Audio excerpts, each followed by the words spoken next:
Good morning, everyone. Yeah, it's great to see you all here. It's a good crowd. On behalf of Lake Region Electric's Board of Directors, our employees, I want to welcome you to the 4th Annual LREC Energy Forum. My name's Dan Husted. I'm the interim CEO for LREC for another week. And so at this time, I think it's only appropriate to introduce LREC's new CEO, Joel Janorski. Joel, stand up. Give everybody a wave. Joel comes to LREC from Cooperative Light and Power in Two Harbors, Minnesota, where for a few more days he serves as CEO.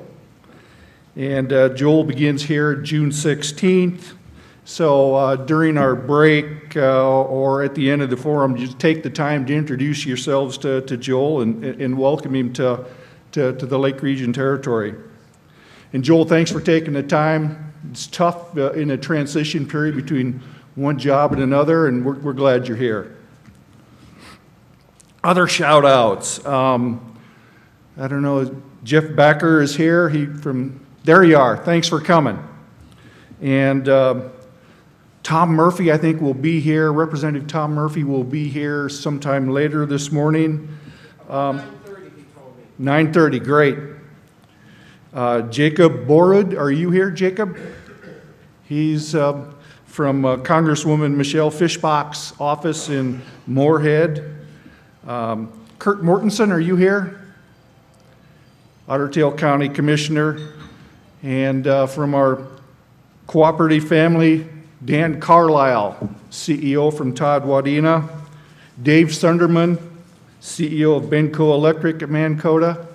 Thanks for being here.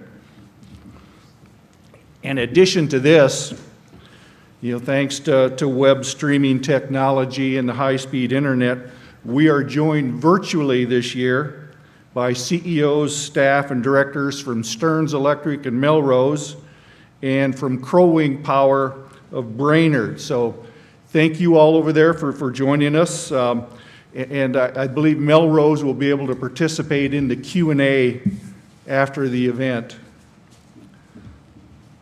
So before we get started with presentations from our panel, I want to mention some of the energy efficiency, renewable product services, and initiatives that LREC has offered over the past decade, 15 years.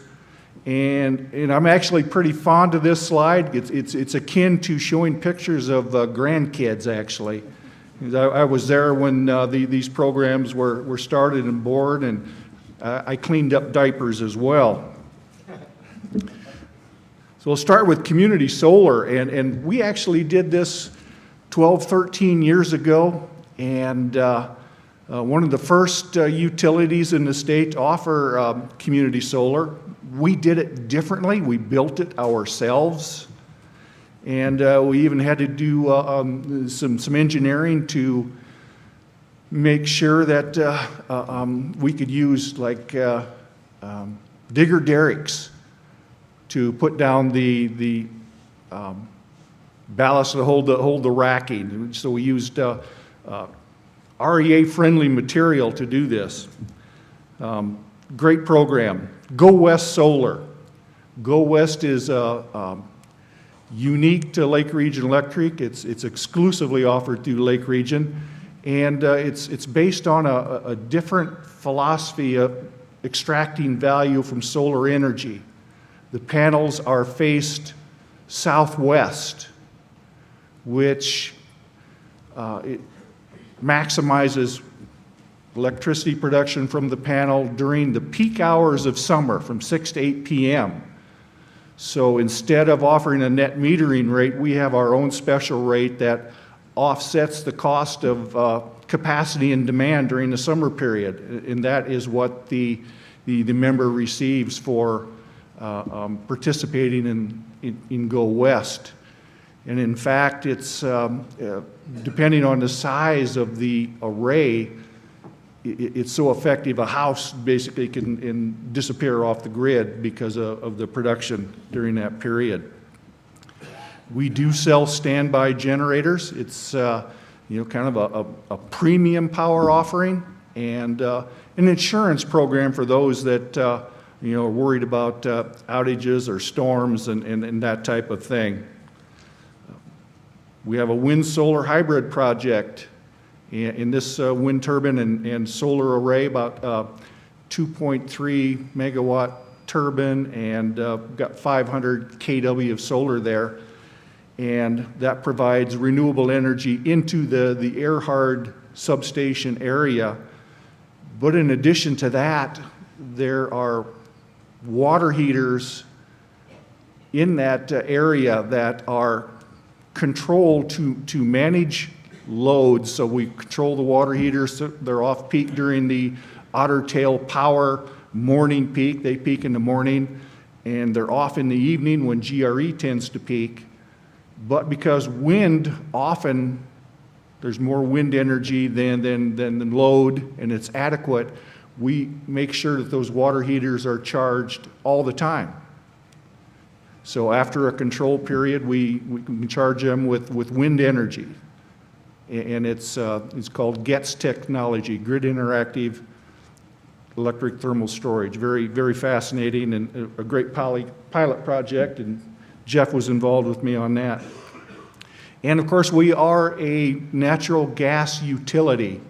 So we have a utility within a utility, and we provide gas service to a number of small communities in the southeast area of our territory, Parker's Prairie.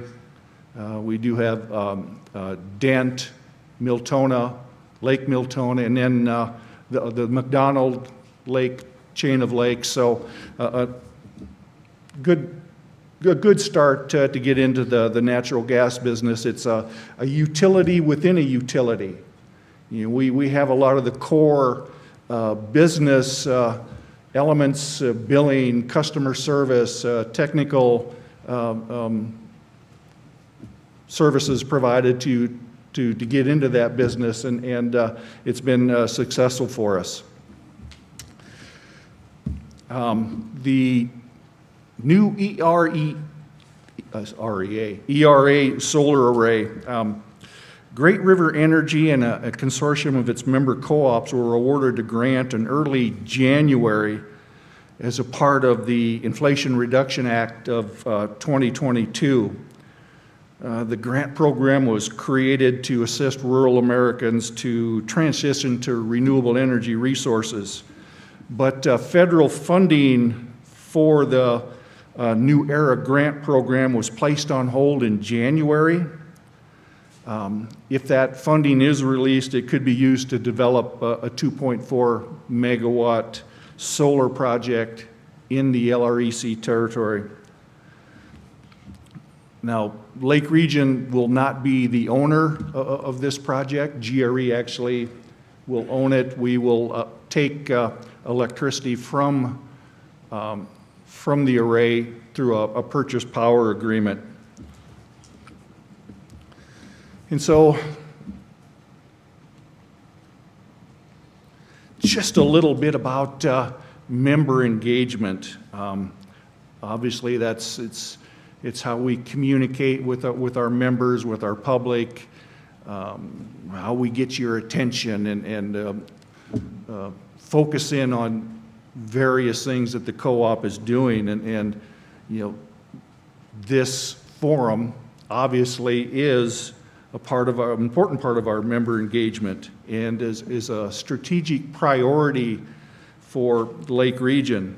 I'm sure it's the same at Stearns and Crow Wing and at the other co-ops represented here too.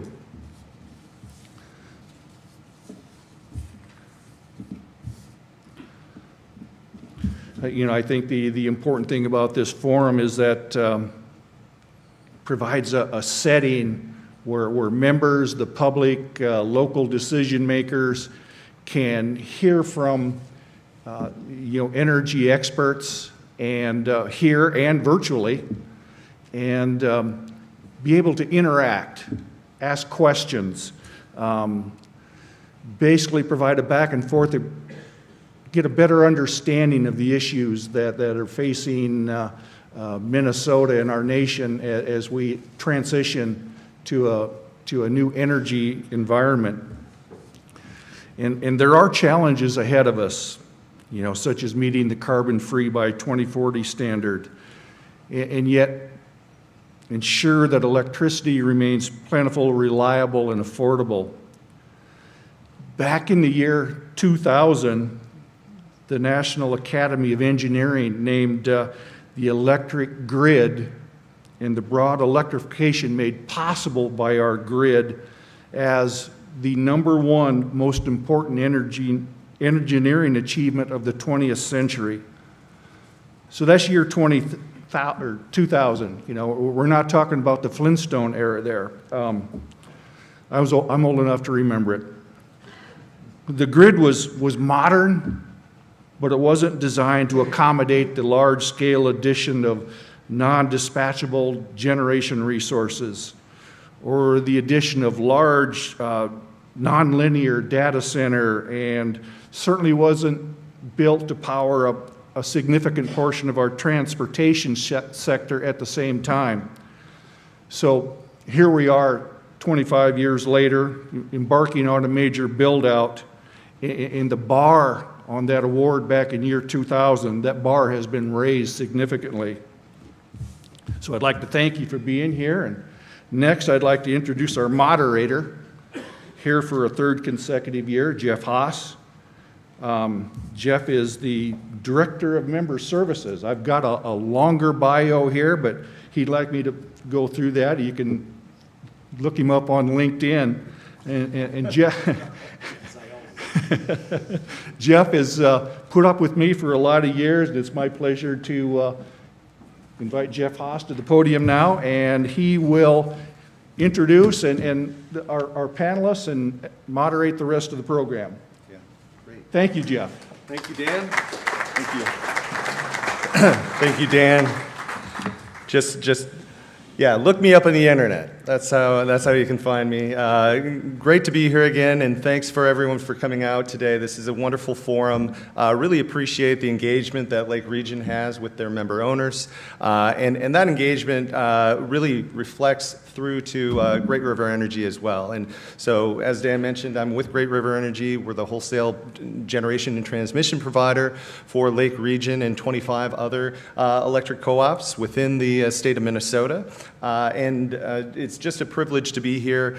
We really look forward to those opportunities to work with our member owners on new projects. Dan mentioned the New Era project, which is a significant potential funding project for us. We're happy to announce that we are beginning to make more progress on that and working with the United States Department of Agriculture on how do we bring those funds to our membership and help us in the long term as we continue to navigate the energy transition. And that's really what this forum, I think, is about, is looking at and thinking about all of the changes that we're seeing in the industry, and there are more changes happening every day with technology, awareness, markets, and just how do we navigate some of the challenges that we're facing. And so we're pleased to have a robust panel today to provide information and also to hear questions from all of you, not only here but online in the hybrid environment that we're hosting this meeting in. And we're happy to have Stearns Electric Association and Crow Wing Power both participating. One of the things that we're going to be facilitating is Q&A between this area and this venue here, as well as those folks at Stearns and Melrose. So to facilitate that, we're going to ask that anyone that does have a question, please wait for a microphone and use the microphone to ask that question. If not, no one online is going to be able to hear us. And so appreciate your cooperation with that. I think we are about to welcome Jim Matheson for his presentation on reliability and grid reliability in particular. And Jim joined us last year for this very meeting, and we're happy to have him again this year. Jim Matheson is the Chief Executive Officer of the National Rural Electric Cooperative Association, NRECA. The national service organization that represents the nation's more than 900 not-for-profit, consumer-owned electric cooperatives. NRECA members provide service to 42 million people in 48 states. Jim joined NRECA in 2016, following distinguished careers in both the public and private sector. There are some additional items that I'll just leave you with in the brochures. But again, along with Jim, as Dan mentioned, we have two other presenters. Derek Moe from the Minnesota Rural Electric Association is here with us today, as well as Zach Ruzicki, who is our Director of Resource Planning at Great River Energy. We will also have two other virtual presenters today, Justin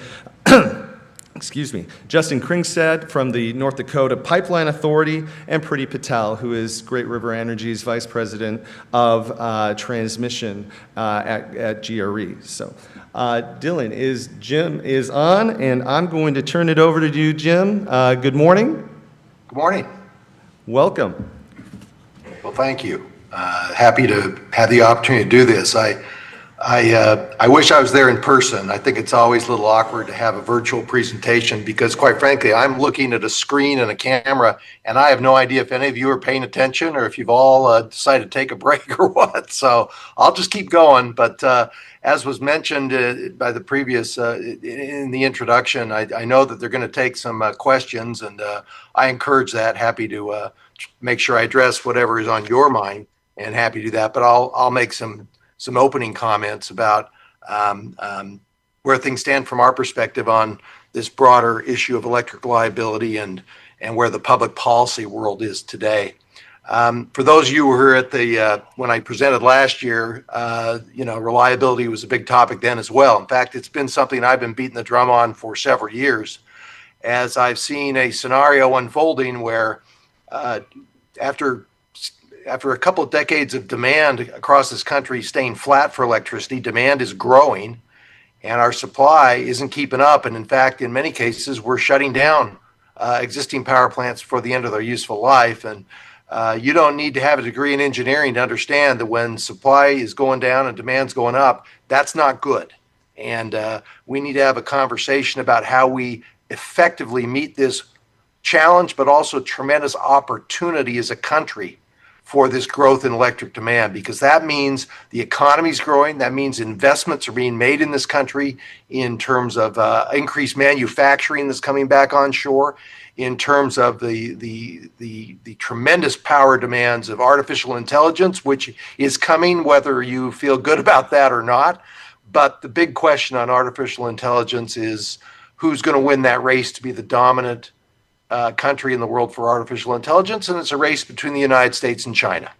And so I think that while I felt like a lonely voice for the past few years talking about reliability, I'm not lonely anymore, because this artificial intelligence demand and the understanding we're in a significant race as a country has created much greater awareness about the need for increased supply to meet these demands. And that translates to the policy arena as well. So I think that's really good news. Now, it's important that we also talk about that. I've made a priority to talk about the value of dispatchable resources, which no one knows what that means in the policy world. So I describe them as always available resources. Always available resources, which are available 24/7. Are a great value because we use electricity 24/7. And quite frankly, they increase the value of intermittent resources, of wind or solar. Wind or solar as standalone do not have nearly the value that they have when they're part of a portfolio and a system that also has a good degree of dispatchable resources. So, I know it's an old phrase that's been used of we're for all of the above, but you really need all of them to make it work best. And it's all about having the right portfolio and making those investments. our approach at NREC on this issue has been very consistent. It's interesting if you look at Washington, D.C., and the fact that you've had such a significant change in the politics and the environment in Washington, D.C. from just last year to this year, new administration, new party in control of the Senate. We haven't changed anything about what we say in the agenda we're pursuing. It has nothing to do with political party. We have approached the issues based on what's right for our member at the end of the line. And we say the same things. And I think that serves us well in the policy arena because I'll get to reliability in a second. But I just want to make one observation about how to be effective in politics these days. Politics is a tough business. And there's a lot of rhetoric, and social media and the internet have allowed all sorts to happen every second of every day. It's right in your face. You know that. And it's created a situation where a lot of people don't trust anyone. And in Washington, that trust is at a premium. And the fact that we don't change what we say, the fact that we don't change what we do based on which direction the political winds happen to be blowing, that serves us really well. We have a level of respect on both sides of the aisle in Washington, and it's because we're not about a party, we're about that member at the end of the line. So I just want to emphasize that to the extent that any of you are engaged in the advocacy component of electric cooperatives, that consistent role of being the truth teller and not catering to different political winds, it gives you a credibility over time, because when people change their message over time, they undercut their credibility. So we've got a situation where President Trump comes in office. He issues an executive order the first day about energy dominance. He recognizes the need for us to make significant investments in the opportunities, not just the challenges, the opportunities this country has if it moves ahead. And energy dominance, of course, that covers all forms of energy, but electricity is a significant component of it. He has created a entity called the Energy Dominance Council. I and NRECA have had a number of meetings with the Energy Dominance Council to talk about our view of how we can move forward and make good policy decisions that allow our sector to meet the electric needs of this country. To be candid, our outreach with the Trump administration began last year during the campaign season. They'd already set up a transition team, and we were engaging with that transition team in July of 2024. And we developed detailed policy papers. And whenever a new cabinet secretary is announced for a different department, be it USDA and RUS, be it Department of Energy, be it the Environmental Protection Agency, we delivered that material on day one to the new secretary. We had already been given it to the transition teams. And it's been really a rewarding experience because we have a lot of credibility because we've taken the time to give detailed analysis. So in a world where politics is all rhetoric and rapid fire stuff on the internet, turns out substance still matters. And we have a level of credibility where these cabinet heads, be it the head of EPA, I met with him second week on the job. He was still unpacking boxes in his office, but he requested the meeting. He wanted to meet with us, whether it's with Chris Wright, Secretary of Energy, same thing. Early on, sat down and talked with the secretary, had a good conversation, and the action is so much in the executive branch right now. It's good to have these relationships. And those three departments I mentioned, EPA, DOE, Department of Agriculture, that's where our agenda really lies. And I think we're making progress in terms of the issues that have mattered to us. In EPA, it's really removing a number of burdensome regulations that were tying our hands and putting our country in a worse position in terms of having adequate energy supplies to meet our needs. Now, just because Trump wrote executive order and says, let's get rid of this stuff, doesn't mean it's gone. It takes time to change regulations that are already on the books. I'm pleased to say that under Administrator Zeldin, the EPA is moving to do that. It's going to take time, though, so I want to make sure we all have an understanding of that. We are working hand in glove with the EPA. We have a lot of the technical and economic and legal analysis for what they can do because we'd already been involved in litigation on the Clean Power Plan specifically. And so I like where they're moving, and I think they're moving in the right direction. When it comes to USDA, I met with Secretary Rollins. She came down to our Power Exchange annual meeting in Atlanta. She'd only been on the job 4 weeks, and I had a chance to talk with her backstage before she spoke, and we talked about the role of the Rural Utility Service. We talked about how if the president has made a priority for energy dominance, that it's not all at the Department of Energy and it's not all at EPA, that in fact USDA has this existing financing operation under the Rural Utility Service, which I would argue is the most successful infrastructure financing activity the federal government has ever done, because it works. It encourages significant investments, and we don't default on our loans, and the taxpayers make money. And she responded really well to that. I also emphasized at the time about the importance of the New Era projects, which co-ops had. We helped create that program in the previous Congress. We had tremendous response from our members across the country, and these are all clean energy projects. In fact, 85% of them are solar battery. And there was $10 billion of money available just for electric cooperatives. We had $26 billion of applications. So our membership had a significant appetite for seeking that funding to build those projects. And they're moving forward. There was some question when Trump first came in and we're pausing everything, but we're moving forward. Doesn't mean we're out of the woods. There's work to make these happen.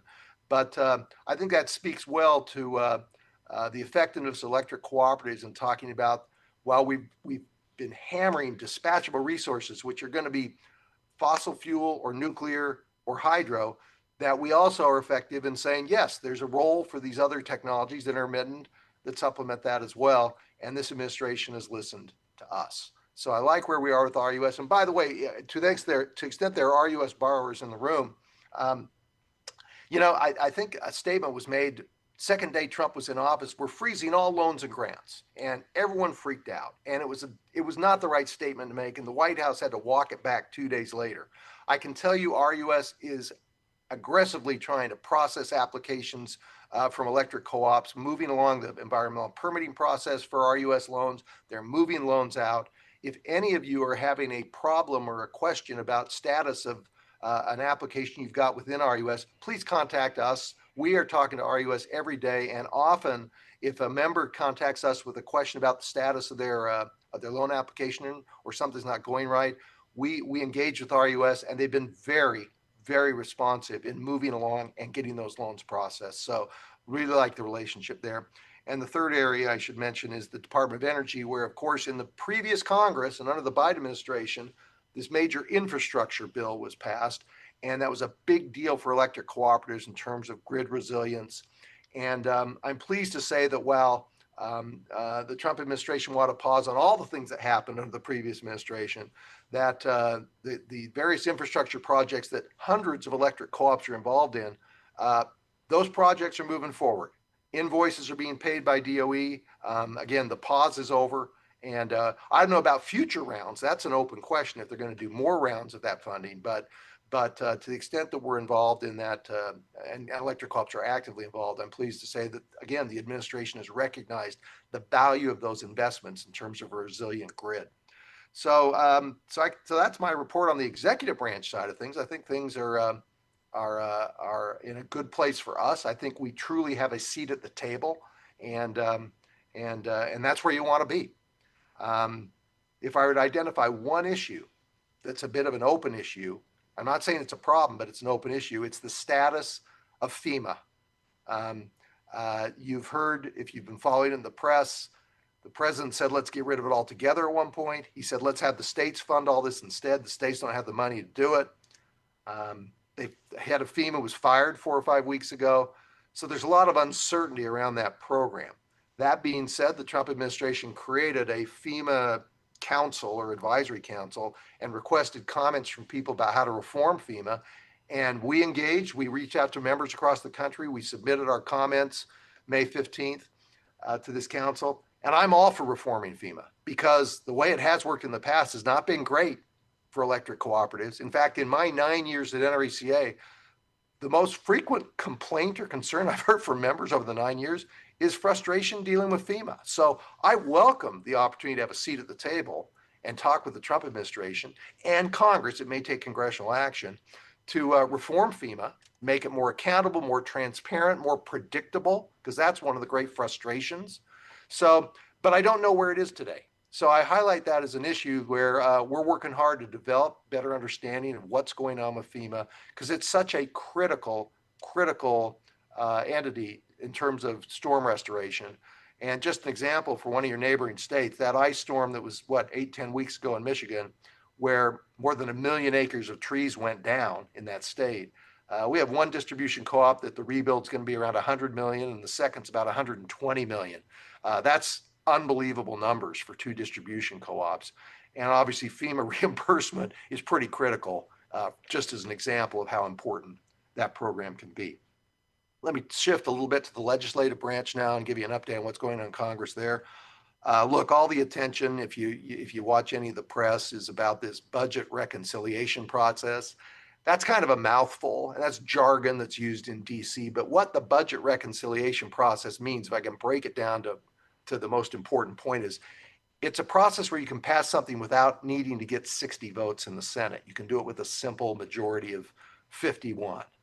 And so when a party controls the House, the Senate, and the White House, they've got an opportunity to move a budget reconciliation bill without the filibuster. And so it's often done in a partisan way when it is done. And over time, both parties have done this. They've used budget reconciliation. You only get to do it once a year. You only get one bite of the apple with this. And the terms of budget reconciliation to be able to do this is every provision in the bill has to have an impact on income to the United States government, either money in or expense. So it's on the tax side, revenue up, revenue down, expenses up, expenses down. It can't be policy stuff about some issue like the Clean Power Plant rule. You can't legislate that in budget reconciliation. So you read where the House passed a bill that it was right for Memorial Day. There's a lot of press on what's in the bill. It barely passed. But it did pass. And yet, this is not the bill that's going to the president's desk. The United States Senate is going to write their own version of the bill. We're a long way from this being done. But I will say in that context, there are a couple of provisions that were important to us that we're keeping an eye on the budget reconciliation process. One, electric co-ops had a huge win in the Inflation Reduction Act when we got something called elective pay, and some people call it direct pay. And what that is for years, Congress has used the tax code to incent investments in various energy technologies. And since we're non-for-profit, we're kind of on the outside looking in.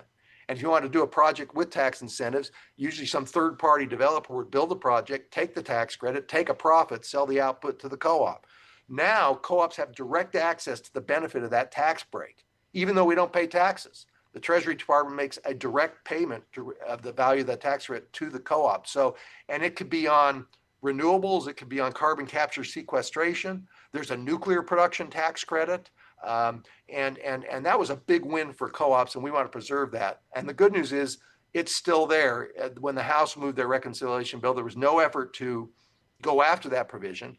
And I didn't think there would be, because if you get rid of it, it doesn't create a revenue enhancement for the government anyway, and it doesn't remove or eliminate a cost. The way it's scored is it's neutral. So, but that's something we're keeping a close eye on. The second thing is the House bill accelerated the expiration date for when renewable energy tax credits expire. That's a concern for members who have made decisions to move ahead with projects based on those tax incentives being in place for a defined period of time. Your economics were planned around that set of assumptions, and now, at least in this House bill, they're reducing the amount of the timing in which those incentives would exist.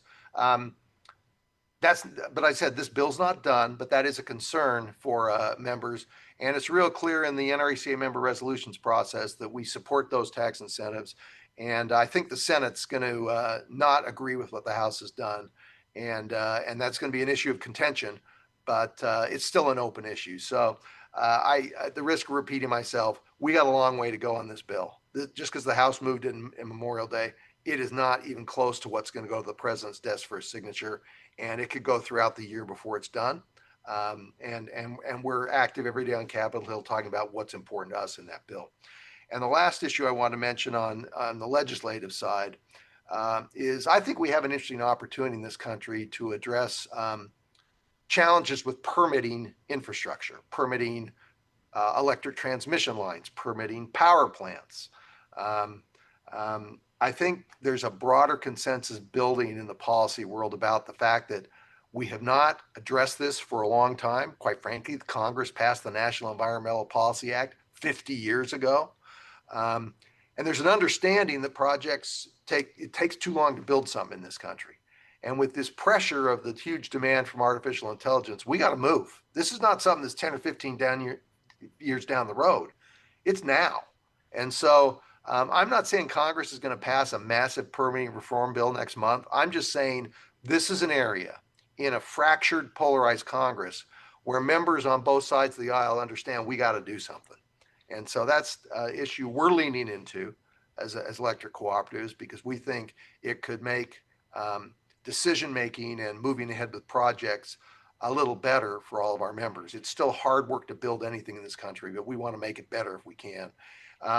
So that's really a quick review of how we make where Congress is on this reliability issue. I think the biggest step they could take is to help us with permitting, so we could meet this challenge with a less onerous set of requirements in the permitting world.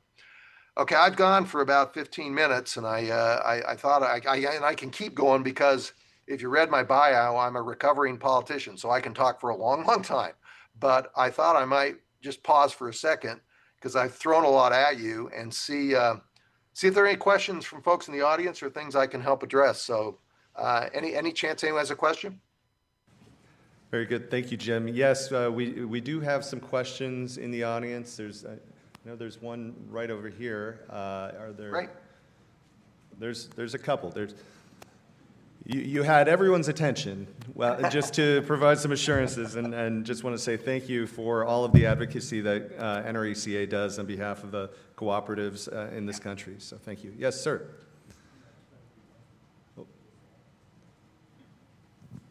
Thank you. My name is Earl Rydell. I'm a member of LREC.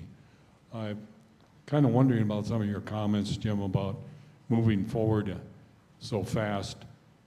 I would like people to look before they leap. We've gotten in trouble a lot in that way in the past. We've been okaying generation and transmission contracts for like 50 years, and all of a sudden you're saying, well, we got to turn this on so we build stuff tomorrow. Well, do we know what we're building and why? I got another question for you about that, is that $9 billion CO2 pipeline they're trying to build up here. I know that's part of EPA's funding thing, and will it ever be used? There's different stories now coming out about whether CO2 is real.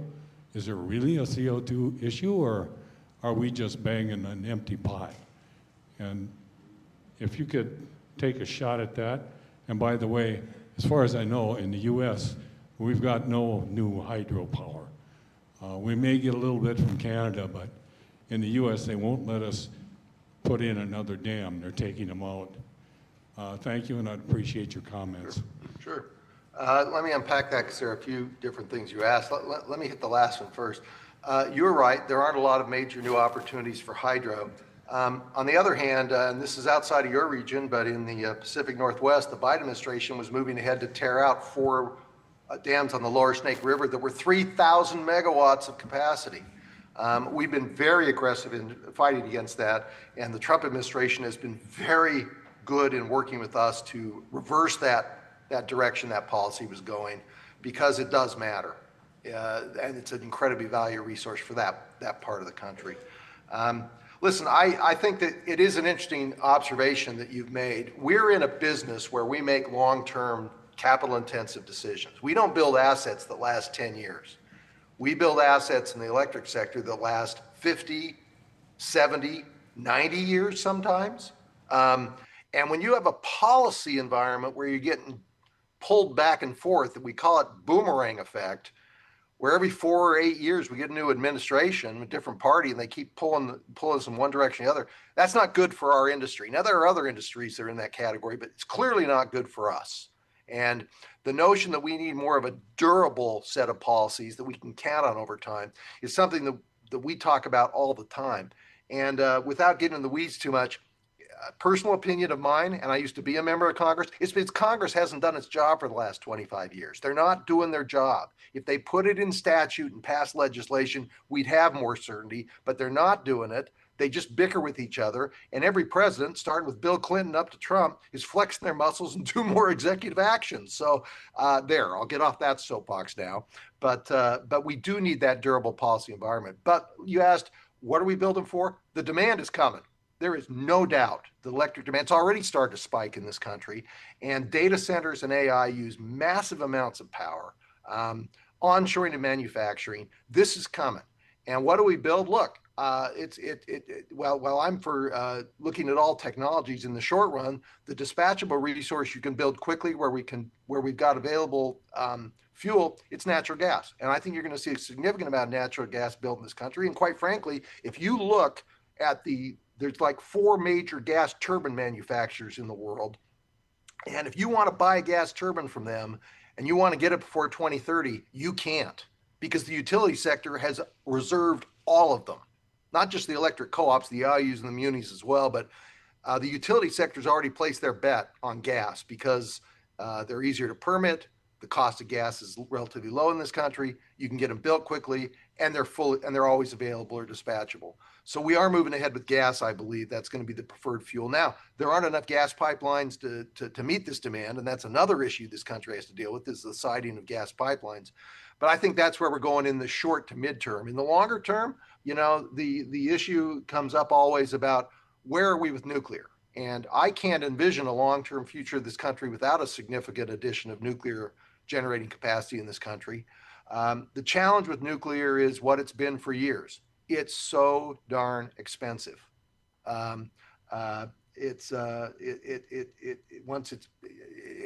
have a situation with electric cooperatives that were involved, quite frankly. The latest reactors built were in Georgia, and the initial estimates for those 2 units were around 7 or 8 billion. It came in like at what, 32, 34 billion dollars? And co-ops own 40% of that in Georgia. So they felt that one. Now, in the long run, I think those investments are going to pay off because that asset's going to be there for a long time. And then you hear about, what about this new generation of the small modular reactors? And look, we all would like to see that happen. You can build them in a factory, place them modularly wherever you want. The efficiencies of that, the consistency, I get the potential savings, but let me emphasize potential. I think for the last, we've been saying SMRs were about 10 years away. We've been saying that for the last 20 years. And there's a lot of people spending a lot of money doing R&D to try to perfect it and make that project go forward, that technology move forward. And I hope it does. But my home state, I'm from Utah, I can tell you, we were one of the more advanced going along. All the municipals in Utah were looking at doing an SMR project, and the cost just kept going up and up and up and up, and they all pulled out. So we need to see if we can get there. I talked to the head of the TVA 2 weeks ago, Tennessee Valley Authority, and they're looking at doing a small modular reactor. They're looking for federal funding to help pay for it. And it's a 300 megawatt small modular reactor unit. And he told me, I can build 3,000 megawatts of natural gas generation for the same price. I can get 10 times as much generation for the same dollar doing gas instead of nuclear. So that gives you a feel for where the economics of it are today. But we have yet to build our first SMR. And once you build some, the hope and the idea is you get more efficient and the costs come down and it becomes a credible thing. But I think you're looking out there in the 15 to 20 year range or beyond, and up to that point, I think it's going to be gas. That was a lot longer answer than you probably wanted, but I think that's where we're going. I know we had one other question here. Yeah, I don't know how much time you want to take. I've got a couple of questions. First of all, I'd like to thank the leadership of this organization for putting this together and for your presentation, sir, and our access to ask questions. My question is about New Era projects. I'm a cooperative member, but I've got farmland in the Minnesota side and the North Dakota side, and been approached by different, let's say, corporations about purchasing land or renting land to build energy farms on, be it solar, wind, whatever. I'm just wondering, is that all part of the New Era projects? Well, the short answer is there are a lot of people trying to develop those solar or wind farms that are not part of New Era. New Era was specifically for electric cooperatives, but some of the New Era participants, the electric cooperatives, did it where they're not building their own asset. They want to do a power purchase agreement where someone else is instead. So I'm not familiar with which companies are knocking on your door and asking for that. But I do know there's a significant amount of development of those resources outside of New Era as well. But on the electric cooperative side, because of that change in the tax policy I mentioned, that elective pay, more of the co-op proposals now have co-ops owning the facilities and not. So I'm not familiar with who specifically is knocking on your door. And if you told me the name of the company, I wouldn't know if they were working with an electric co-op or not. But I think that's a fair question for you to ask them if they are knocking on your door, and that'll give you a better sense of who they are and who they're associated with. And that's the thing is, you mentioned in your presentation about third-party companies getting into the game, so to speak, and now you're getting money directly from the government for rural electric cooperatives.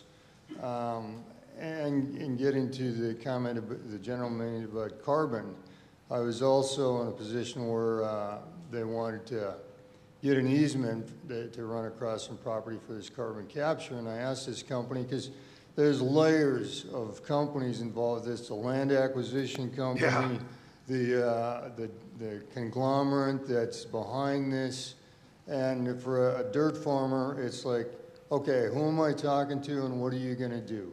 And is this all legit? Because they're talking, in some cases, big money. Yeah. And you don't know where to, are you getting ripped off?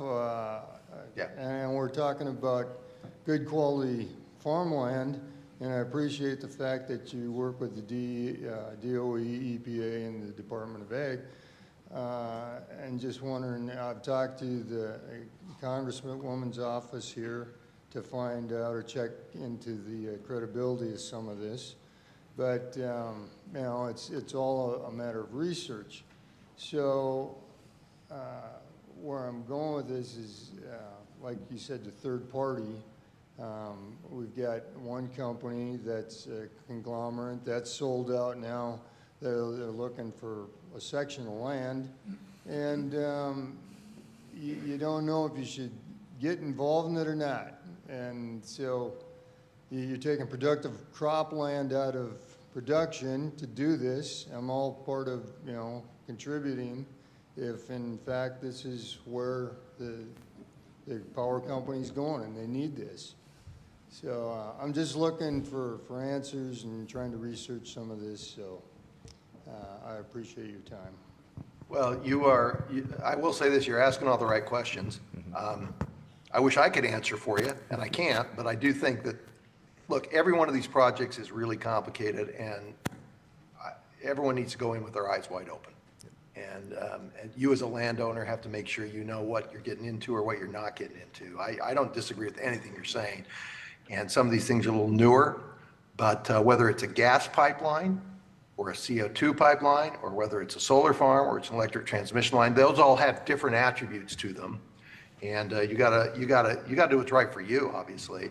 And unfortunately, it's hard to do that research on your own. You got to find someone you can trust, and that's. I wish I could advise you on who to talk to, and I can't. But I do think at least you got your head screwed on straight because you're asking the right questions. The one reason I ask you about the third party is with this carbon capture, it was a conglomerate that wanted the easement, and the land acquisition company trying to find or get that easement. And so I asked the guy, I said, tell me how this works. This is a startup company under a conglomerate. And the way I got it figured is they're going to get grant money from the government, and they're going to put some money into it, and then you're going to get investors. And this guy said, yeah, that's pretty much about it. So 1/3, 1/3, 1/3. And I said, so, because if it goes, it goes. If it doesn't, we're paid and all is good, nothing happens. So I asked him, I said, so the way I get it is, this is a venture project for this carbon capture company. If it doesn't go, the investors are out, the government, it's a grant to them, they're getting subsidized, they don't care if they lose that money. And since it's a big conglomerate, the conglomerate might lose some money on the risk. So that's what I'm concerned about with the power generation farm type stuff. If that is kind of the same racket with these bigger Well, companies. I'll just say this, when it comes to the power generation, we need so much power that if, you guys decide if they're real and if they're going to build the project or not, but I do think that power generation, the demand in this country is skyrocketing, and any form of electric generation is going to be valuable for the foreseeable future.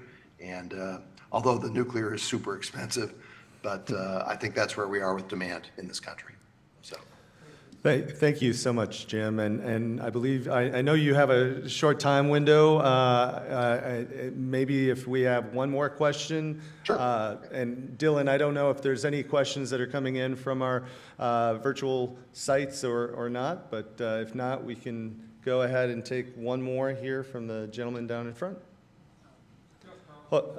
Just wait for the microphone. There we go. A member. Now, we've all seen recently 2 grid failures. When you talk about grid reliability, the one in Texas and now the one in Spain, and both were related to so-called renewable or low carbon.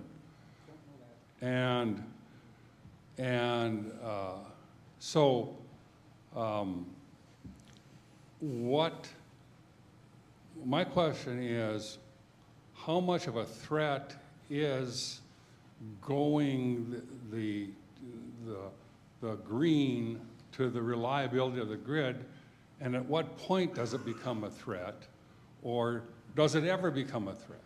Yeah. Look, it's a good question, and without a direct answer, there's some reasonable proportion mix where everything works great. Like I said, renewables are enhanced by having dispatchable power with it, and quite frankly, the state of Texas is a great example.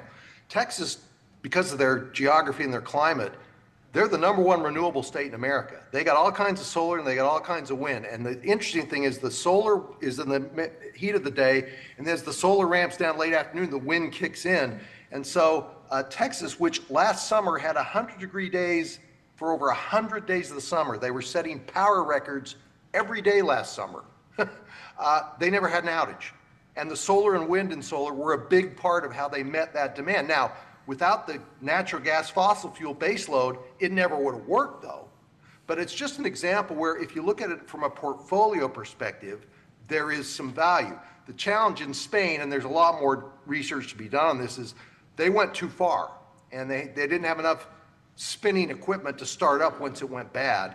And so there is some area where you can have, and I'm not an engineer, so I'm, take this with a grain of salt. There's some proportion where if you have too much of lack of spinning equipment, and it's what's called inverter power, which is solar and wind, it's hard, that's where you can create some reliability challenges. So we got to get out. The trouble in politics is we describe everything as all or none. You got to go 100% of this or 0 of that. We got to get past that. That's not how life isn't that simple usually. And there's some reasonable mix we can do. And by geography and generation mix and whatnot, it's going to be a little different in different parts of the country. Because like I told you, Texas is probably the best place in the country for the renewable combination of solar and wind of any state in the country. So it works great there. If you come to, we're outside of Washington, D.C. in Arlington, Virginia. If you come to Virginia, it doesn't work that well here. There's not any wind. So I can't, there's not one numerical answer to your question, but the concept you're raising of is there a reasonable mix and are there boundaries outside of that where it compromises reliability? The answer is yes. It's just I can't tell you what that specific bright line is. All right, very good. Thank you, Jim, and thank you again for your time this morning, for speaking with the group, and thanks again also for all that NRECA does to give cooperatives that seat at the table. Really appreciate your comments today and your time. Thank you. Well, and I appreciate the leadership of putting this program together. Not all of our members at COG across the country take the time to have this information gathering and sharing opportunity. And I'm thrilled that Lake Region's jumped into this and the various other participants in Minnesota have engaged in it as well. This is really neat that you do this. And someday I'd like to come and do it in person. So let's keep me on your invite list, okay? We will do that. Thank you. All right. Thanks. All right, we're going to move on to our next presenter. Derek Moe is the CEO of the Minnesota Rural Electric Association. Derek started his service as president and CEO of the Minnesota Rural Electric Association, MREA, in 2014. As Minnesota's statewide association, MREA serves all 50 of the state's rural electric cooperatives, providing safety, support, education, and training, as well as political and policy leadership. Welcome, Derek. Thank you.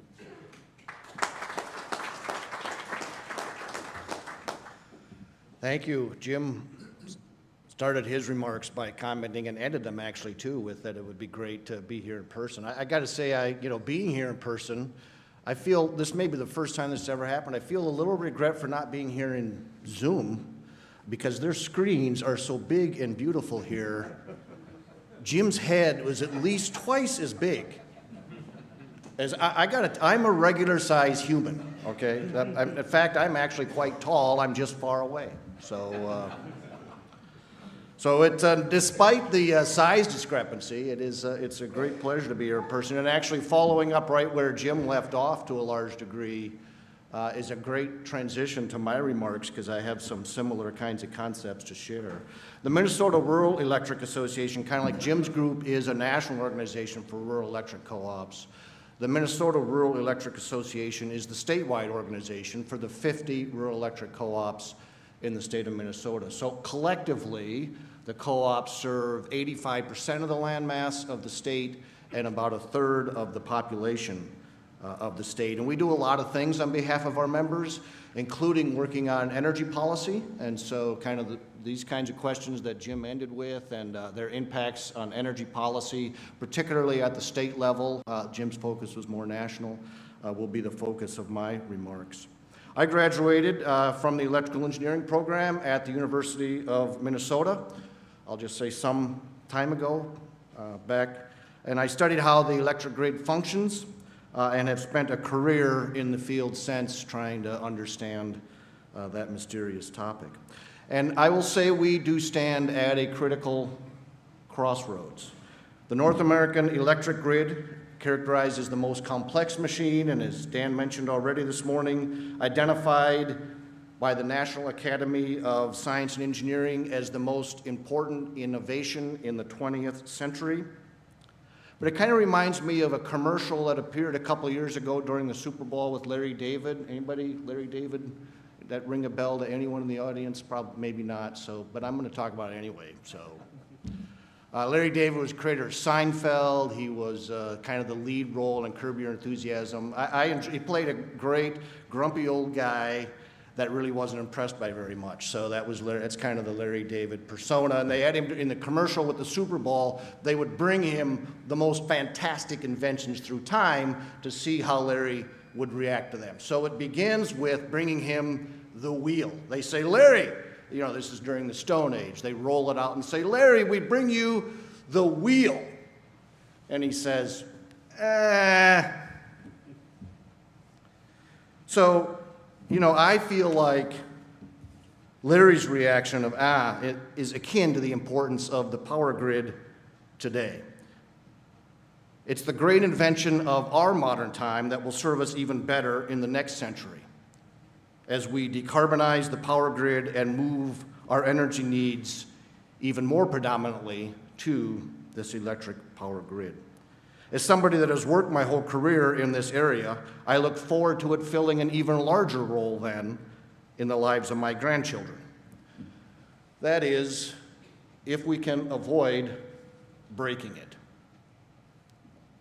Our society is totally dependent on ample, affordable electricity being ever present, wherever and whenever we need it. And we have spent 130 years piecing together electrical components across the country and getting them to operate in one integrated and complex machine.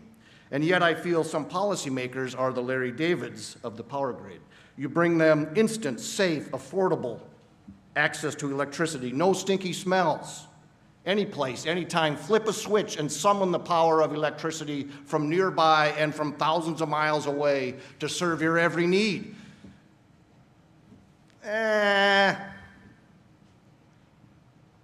Candles are nice.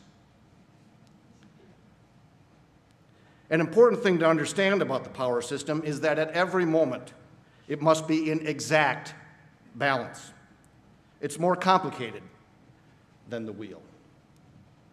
The amount of electricity you draw from the grid collectively, as a neighborhood, as Lake Region, as the state of Minnesota, as the entire country, must exactly match the amount of electricity being drawn from that grid at the same moment in time. If it does not, the system collapses and everything goes dark. There was a reference to turning lights off, to controlled power interruptions.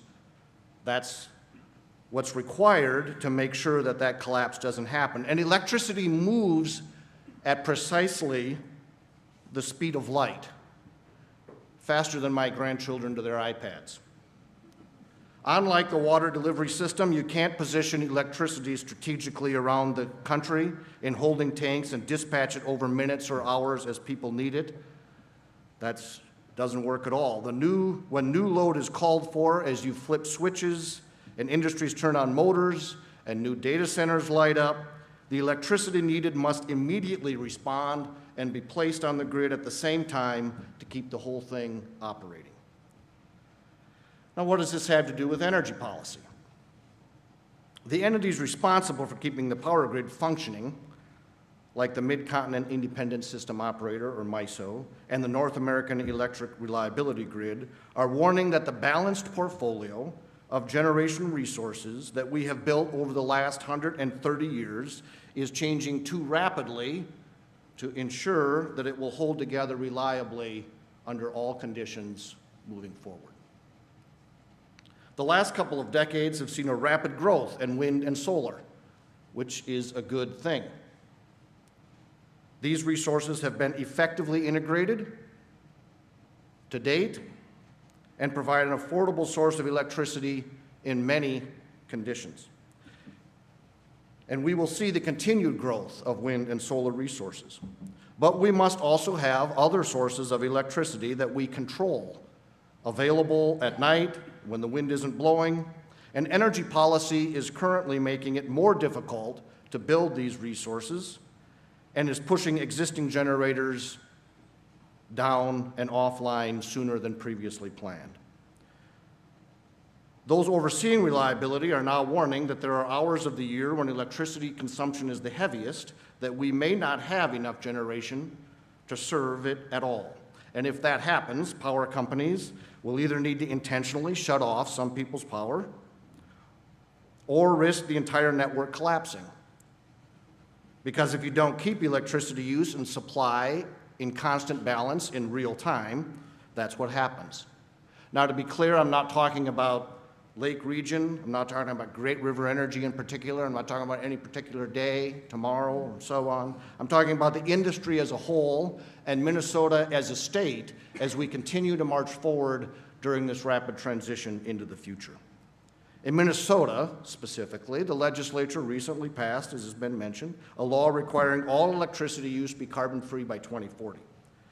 That is the state law, and cooperatives are included in that law and required to comply just like any other utility in the state. And the grid was already rapidly transitioning to carbon-free resources before that law, and cooperatives have been rapidly building wind and solar generation. At Lake Region, as was mentioned earlier, and there was a nice picture, big picture on the screen there, you have an innovative hybrid project that includes both wind and solar at the same site.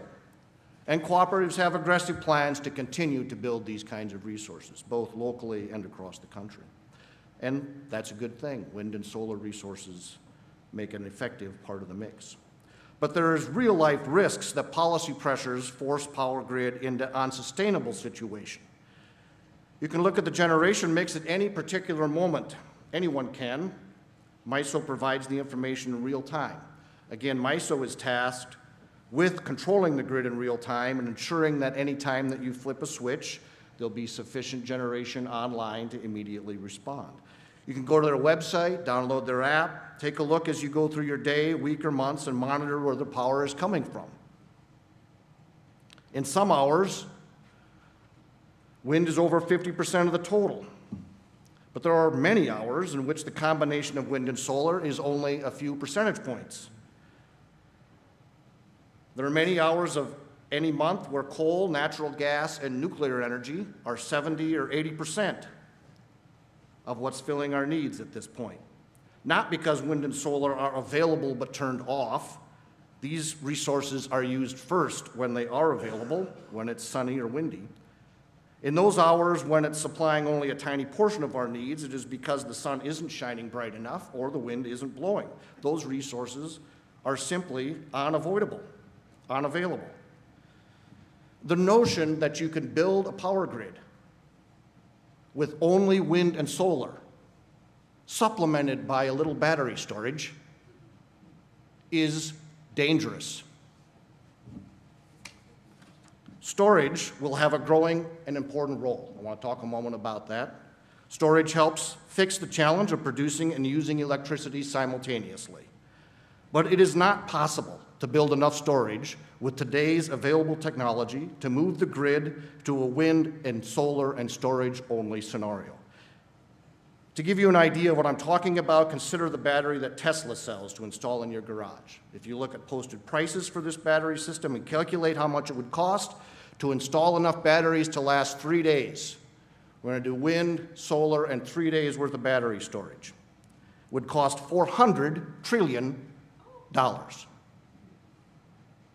That is, to install enough batteries to cover 3 days of the planet's energy use, we will need to invest 4.5 times of the gross domestic product of the globe. Now, fortunately, the batteries have a 10-year warranty. But that cost doesn't include generating any energy. Because remember, batteries only store power. They don't actually generate power. Batteries are great, and innovation in this area is important. But we do not currently have a technology solution that allows batteries to serve with wind and solar to reliably provide for our total energy needs. So, what I hear most often after this is, we'll innovate. Wind, solar, and innovation, it's all you need, baby. Sounds like a bar and lounge special to me. Carbon-free by 2040 is 15 years from now. Hoping for innovation, referencing innovation with a tone implying authority and optimism, is more like Gnosticism than real faith. It's a claim to some hidden knowledge that will save us all. But underpinning this claim is plain fantasy in today's industry. We'll find a unicorn. We'll search for Sasquatch. We'll consult the creature from Loch Ness. When I hear my fellow travelers say, we'll solve these challenges by innovating, I want to shake them from the grip of some siren call and return them to their faculties so that we can work together on actually solving the problems in front of us with the tools we have available. When I hear wind, solar, and innovation, we'll solve these challenges by innovating, it strikes me as a two-part claim. One, humans can do miracles. And two, my goal of living my life ought to be to do so without leaving a trace on the globe, because that's what I'm called to do if I love the planet. But this is squarely at odds with two things that I hold dear. One, I love my fellow human beings, and that's what I'm called to focus on. And two, my goal is loving people. God performs the miracles. My goal is to love people, and I must treat the planet as our home and our only home for human flourishing. And remember that an adequate energy supply is critical to your neighbors. The neighbors that have a sustainable energy supply today, as well as the nearly 1 billion people on the globe who have never been able to live in such a luxury. So we have been innovating for 130 years and developed an electrical power grid that I am grateful for. and I hope will contribute as much as the wheel. Perhaps it doesn't, but hopefully it will contribute more. And we should not recklessly throw stakes in the wheels as if they were spikes for this power grid as we seek some new shiny object that we have not yet seen and label that innovation. The reality is we must keep enough controllable generation online to balance renewable energy in a reliable way. We need to slow down the shutdown of fossil fuel. And I tell you all of that to say this: we need policymakers in Minnesota to allow us to unleash the future potential of nuclear energy. Now, Jim just pointed out some of the near-term challenges with nuclear energy, and clearly Jim and I did not, synchronize our comments here completely, but he's focused on near-term challenges and making the basic point that nuclear isn't going to replace gas in the near term, and I'll just say I completely agree with that assessment as well. However, in this state, we have a nuclear moratorium that prevents nuclear from being a tool we can use into the future, and that's a problem. That's a problem that faces policymakers in the rest of Minnesota, and I want to unpack that challenge and make a few comments around that issue. In 1994, the Minnesota legislature imposed a moratorium on building new nuclear generation. Nuclear does not depend on the weather or the time of day, and it is reliably available at all times, and it is a carbon-free resource. So with a new law requiring that all generation be carbon-free, it is inappropriate to continue this moratorium. Nuclear power currently provides about half of all of the state's carbon-free electricity on an annual basis. But even if those two generators operating today live forever, which they clearly cannot, that 50% will diminish over time as electricity consumption grows, as AI increases our electricity use, and as the economy is electrified for our benefit.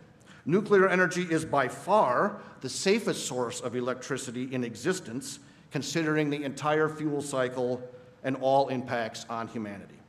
It has bipartisan support across the country. Both the Biden and the Trump administration have been clear about the need for nuclear energy to power our future. The spent fuel has been dealt with safely. All the spent fuel in the industry that has ever been created by the industry nationwide could fit within one football stadium, and no human has ever been harmed by storing spent fuel. Zero. Nuclear power also uses less land than any alternative, less land by far. Lifting the state's inappropriate moratorium on nuclear power is a major legislative priority for cooperatives. Cooperatives are leading a coalition of 37 organizations formed solely for accomplishing this task, the Minnesota Nuclear Energy Alliance. And it includes labor unions, recognizing that nuclear energy resources would bring excellent jobs to their communities. It includes environmental groups, understanding that to achieve carbon-free electricity, you must have generators available at all times of the day that are carbon-free. And it includes the state's utilities, trying to keep the lights on as we transition to this carbon-free environment. If you're part of an organization that would like to join this coalition, I certainly encourage you to reach out to us as we work on this issue. One of the important developments in the nuclear energy industry is a wide range of research and development that is being done. And again, these are about the longer term solutions. I think Zach will provide some additional feedback on this. But instead of only having the option of big traditional nuclear plants, like the one Jim referenced with 2 units coming online in the last couple of years, the industry is also working to develop small modular reactors or even microreactors.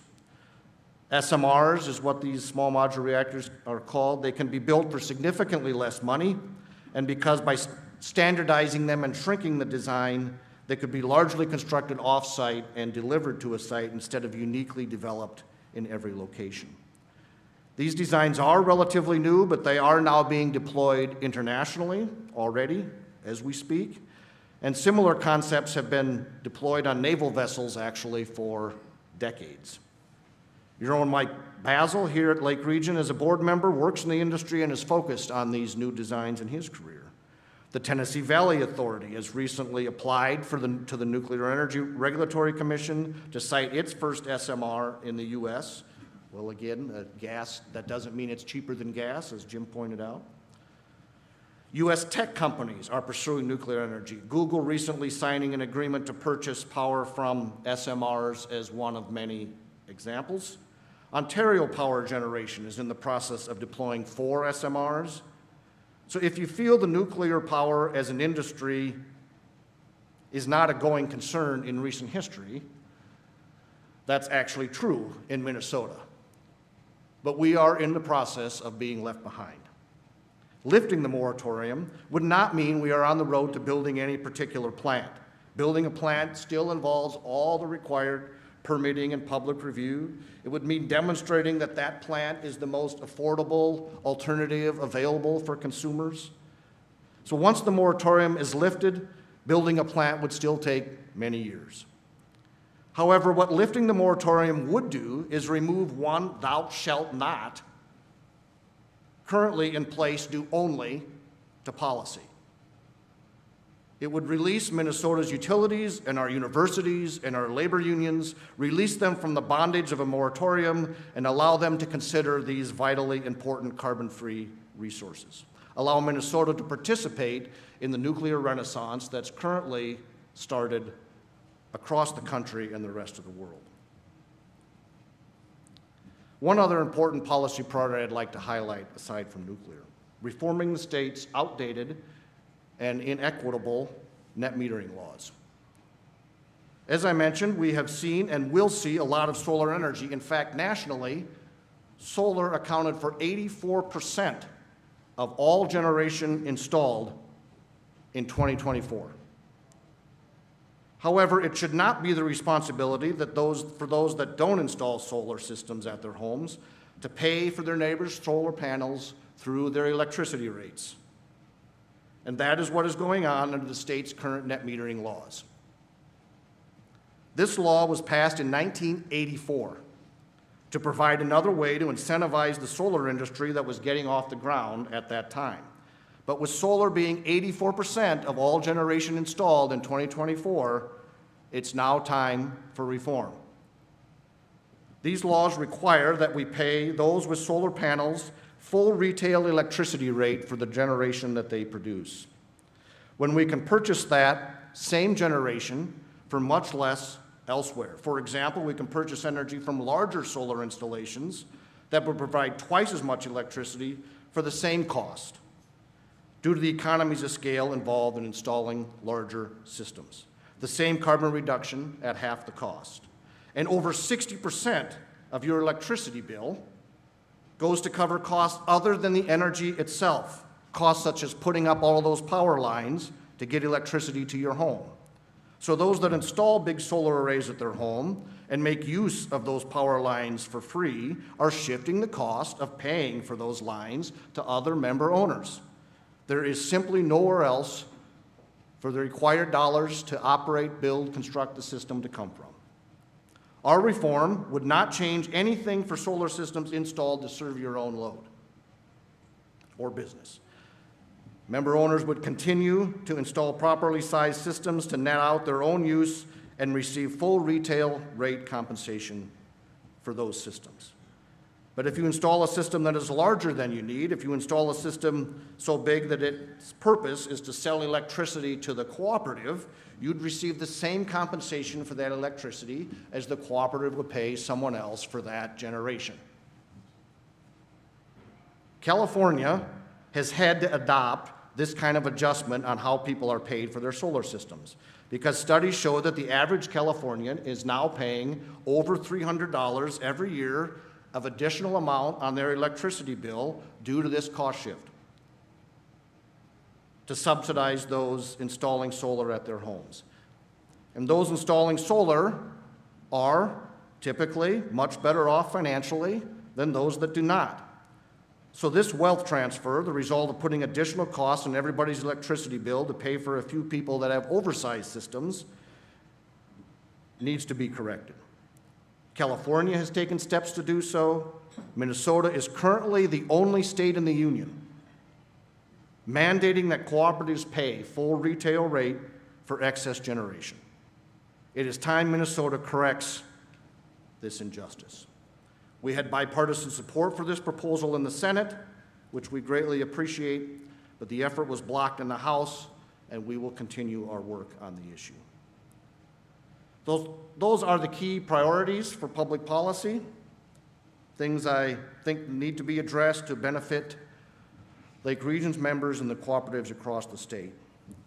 Within the last couple of years, the North American Electric Reliability Council, which sets the standards for keeping the grid operating reliably, took the surprising step of including policy as one of the top 5 threats to reliability of the electric grid. So this is important work. We stand at a critical crossroad. Will legislators pass energy policy allowing Minnesota to participate in the nuclear renaissance and ensure the grid remains healthy while it picks up a bigger share of our economy?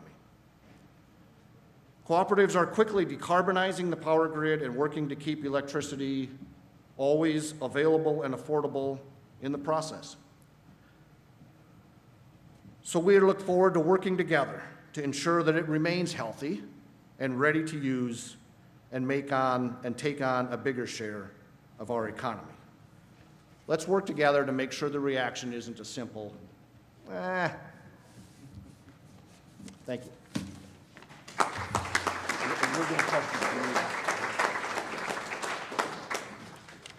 All right, thank you, Derek, and we will hold questions until after all of the presenters have completed their presentations later in the program.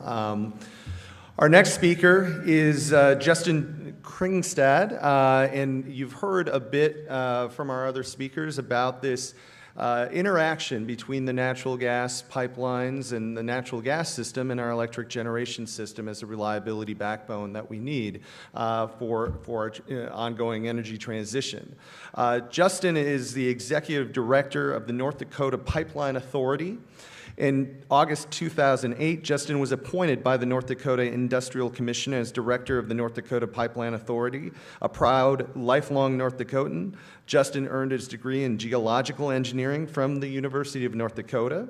Prior to his time with the Pipeline Authority, Justin worked with the North Dakota Oil and Gas Division, the Energy and Environmental Research Center, the North Dakota Geological Survey, and Terra Resources. Justin resides in Bismarck, North Dakota with his wife Katie and 3 daughters.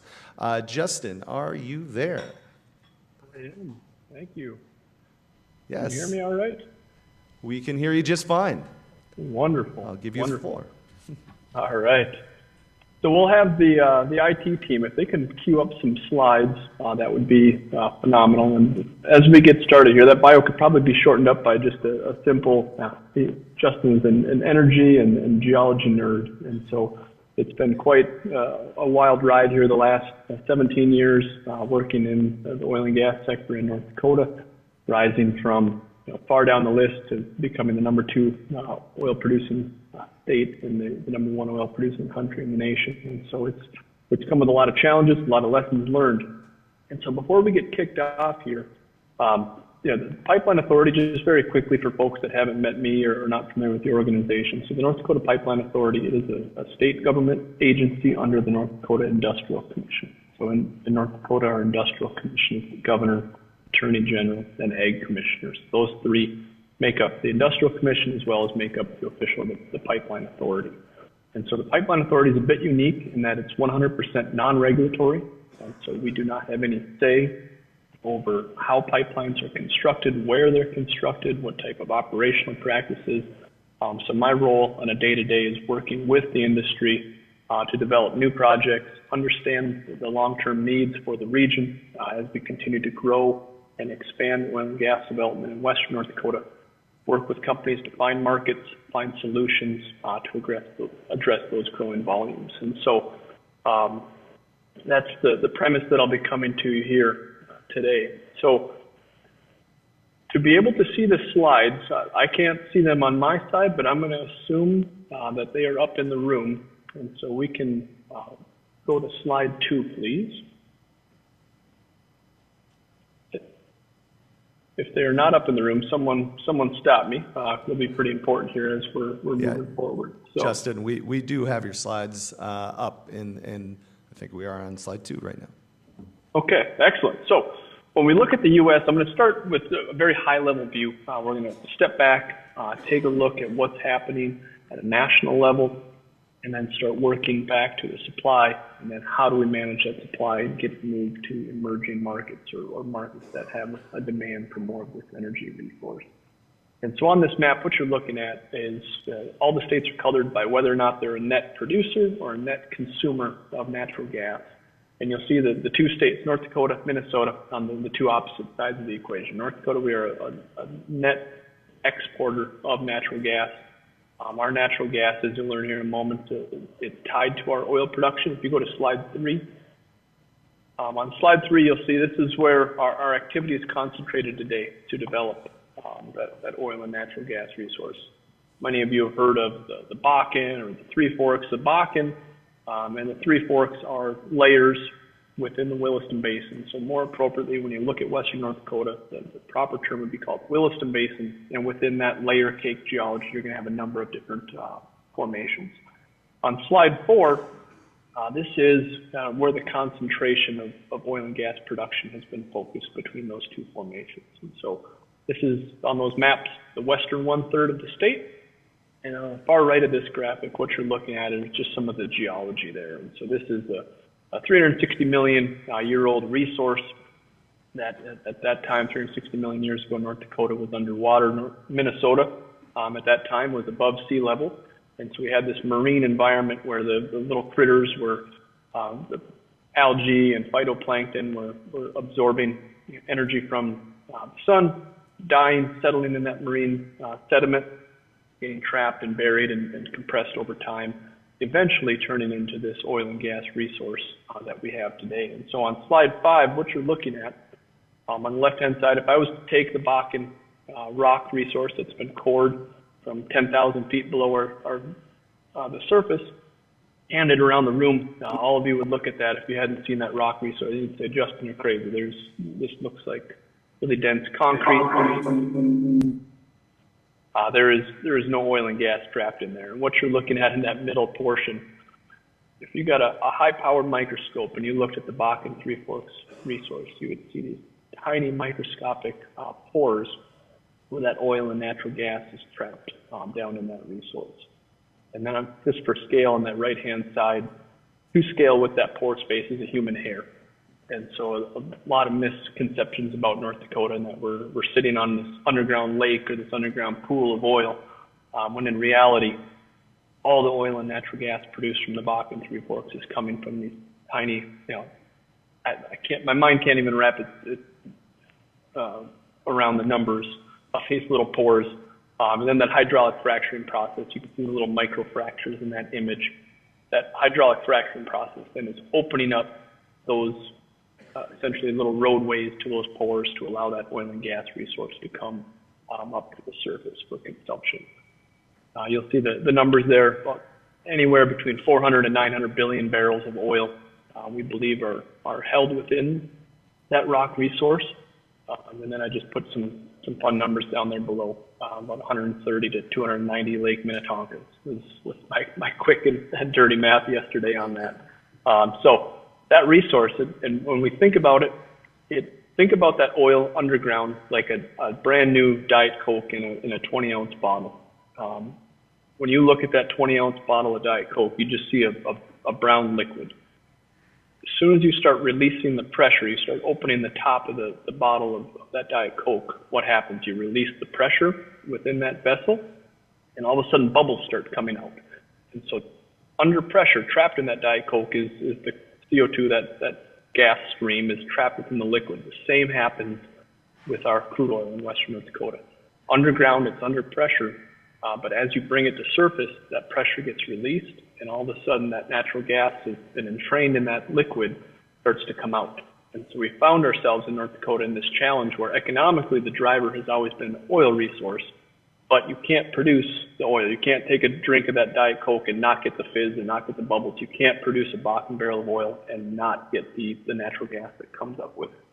And so that has been, one of the biggest challenges, making sure the infrastructure is in place to handle growing volumes. And so if you go to slide 6 now, these are some of my forecasts going forward. So what we're looking at.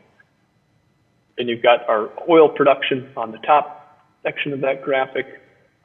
And then the very bottom, the third, is our natural gas production outlook. And so even though we see largely flatter oil trends going forward, because of the pressure mechanisms, you're drawing down pressure in that reservoir, more Diet Cokes under the surface are being opened and cracked open. And even if that liquid's not coming, the natural gas is coming to the surface.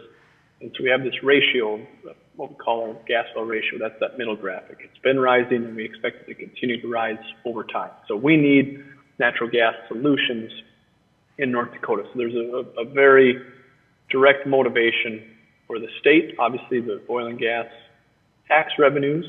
If there's any type of constraints to that energy development, it immediately impacts the citizens of North Dakota through the tax revenues that resource provides. And so on slide 7, then, what we'll take a look at is coming up with a complete natural gas solution. And in the early days, one of the biggest challenges, we didn't understand the production. We had no concept of how much natural gas was going to be entrained in that oil and coming to the surface. The next challenges were localized on the gathering side. That many of you have likely seen images either from space or from driving through western North Dakota, the natural gas flaring. We're very proud that has come down from 30+% flaring now to, I think last month we were down to 4% flaring. So we're largely getting the gas either collected or throttled back from the wells until a time when the natural gas solution comes into play. And you've got the processing, and then what I really want to focus on today is the last piece of that supply chain, which is transmission.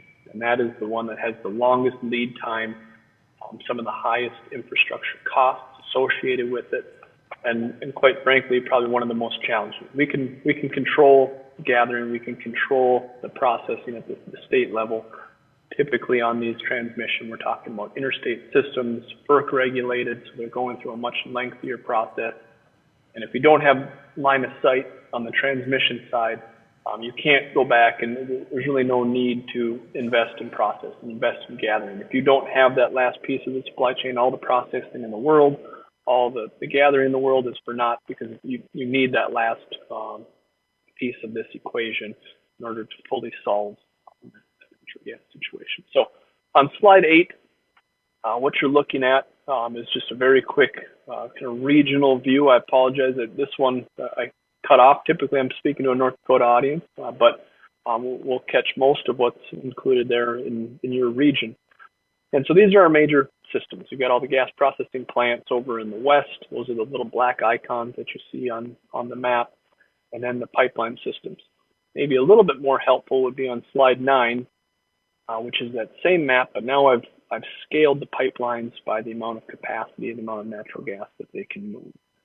And so you'll see, again, we've got several large systems. North Dakota is incredibly reliant on that yellow system, the Northern Border Pipeline. That's currently our largest system. Lesser degree reliance on the Alliance Pipeline. And then you'll see over in your neck of the woods, the Viking system, which carries about 500 million cubic feet of gas per day. And then to the north of you, the Great Lakes system. And map was to continue northward. You'll see that all of those 4 major pipeline systems originate with Canadian supply sources. On slide 10, this is that same map. I quickly just took a screenshot and put it on here for everybody. Just so you got a more complete view of what's in that Minnesota side. So again, those 4 systems color-coded, and then a smaller regional network, the Northern Natural Gas NNG, which is providing, again, deliverability off of largely those systems that you see moving to communities and other ag and industrial customers. On slide 11, what we're looking at, again, is something that we'll talk about here more in a moment. And it's that dynamic between Minnesota in Canada, Minnesota, North Dakota and Canada. So over the last decades, you'll see that the network that has been built out largely to serve growing production at that time in Western Canada, Alberta, moving eastward, and then those laterals, the large transmission systems heading south into the U.S. On slide 12, starts to take a look at the dynamic that we're going to start seeing play out in real time here in the very near future, and that is the development of liquefied natural gas exports out of Canada. That's been a long time coming for that country. They've spent a significant amount of time and resources to get LNG facilities permitted, get the pipeline infrastructure in place. And so here, later this summer, last I'd heard, they've had at least one ship show up. They're starting to get very near deliverability. And so on this graphic, what I'm just trying to say is that the world we've lived in the natural gas dynamics in North America, will start to change very, very soon. And the world that we've lived in for the last 20, 30 years will look different later this year. It's going to look very different 5 years from now. 10 years from now, it could have a completely different viewpoint. And so on this graphic, all I'm attempting to do on the top right, the top left, the red and the blue lines, just taking a look at how much the U.S. imports at a high level, how much the U.S. exports to Canada. That gray graphic right below it is the net. What's the net imports exports from the U.S. and Canada? Just so we've got kind of some numbers around that. It's around 5 or 6 billion cubic feet per day, BCF per day. On the right-hand side, you start stacking up all of the projects either that are in development or been approved for LNG, and your 6.6 BCF of LNG projects that are on the table for consideration. This was prior to a lot of the recent discussions and rhetoric from leadership up in Canada, looking to potentially further expand new markets out of Canada, looking to further expand opportunities within the nation of Canada. And so these are all things that are going to be changing the landscape in the natural gas world throughout the coming decade. And on that bottom left-hand graphic, I put that horizontal line there to say, okay, what was our net imports, exports from Canada? If all of those projects came into service and no other ones were developed, that largely could eat up all of it. That would assume, though, that Canada going forward is not going to be growing natural gas production, which all indications suggest that we are going to see that. So on slide 13, it's slide 12 on this. I stole this graphic from RBN Energy. They did an event about a month ago. RBN Energy in the oil and natural gas world are cream of the crop. They're phenomenal energy analysts. And they were looking at this exact question. And so their conclusion, as they looked at kind of left-hand bar graph, they said, okay, in 2025, Canada's producing around a little over 8 BCF a day.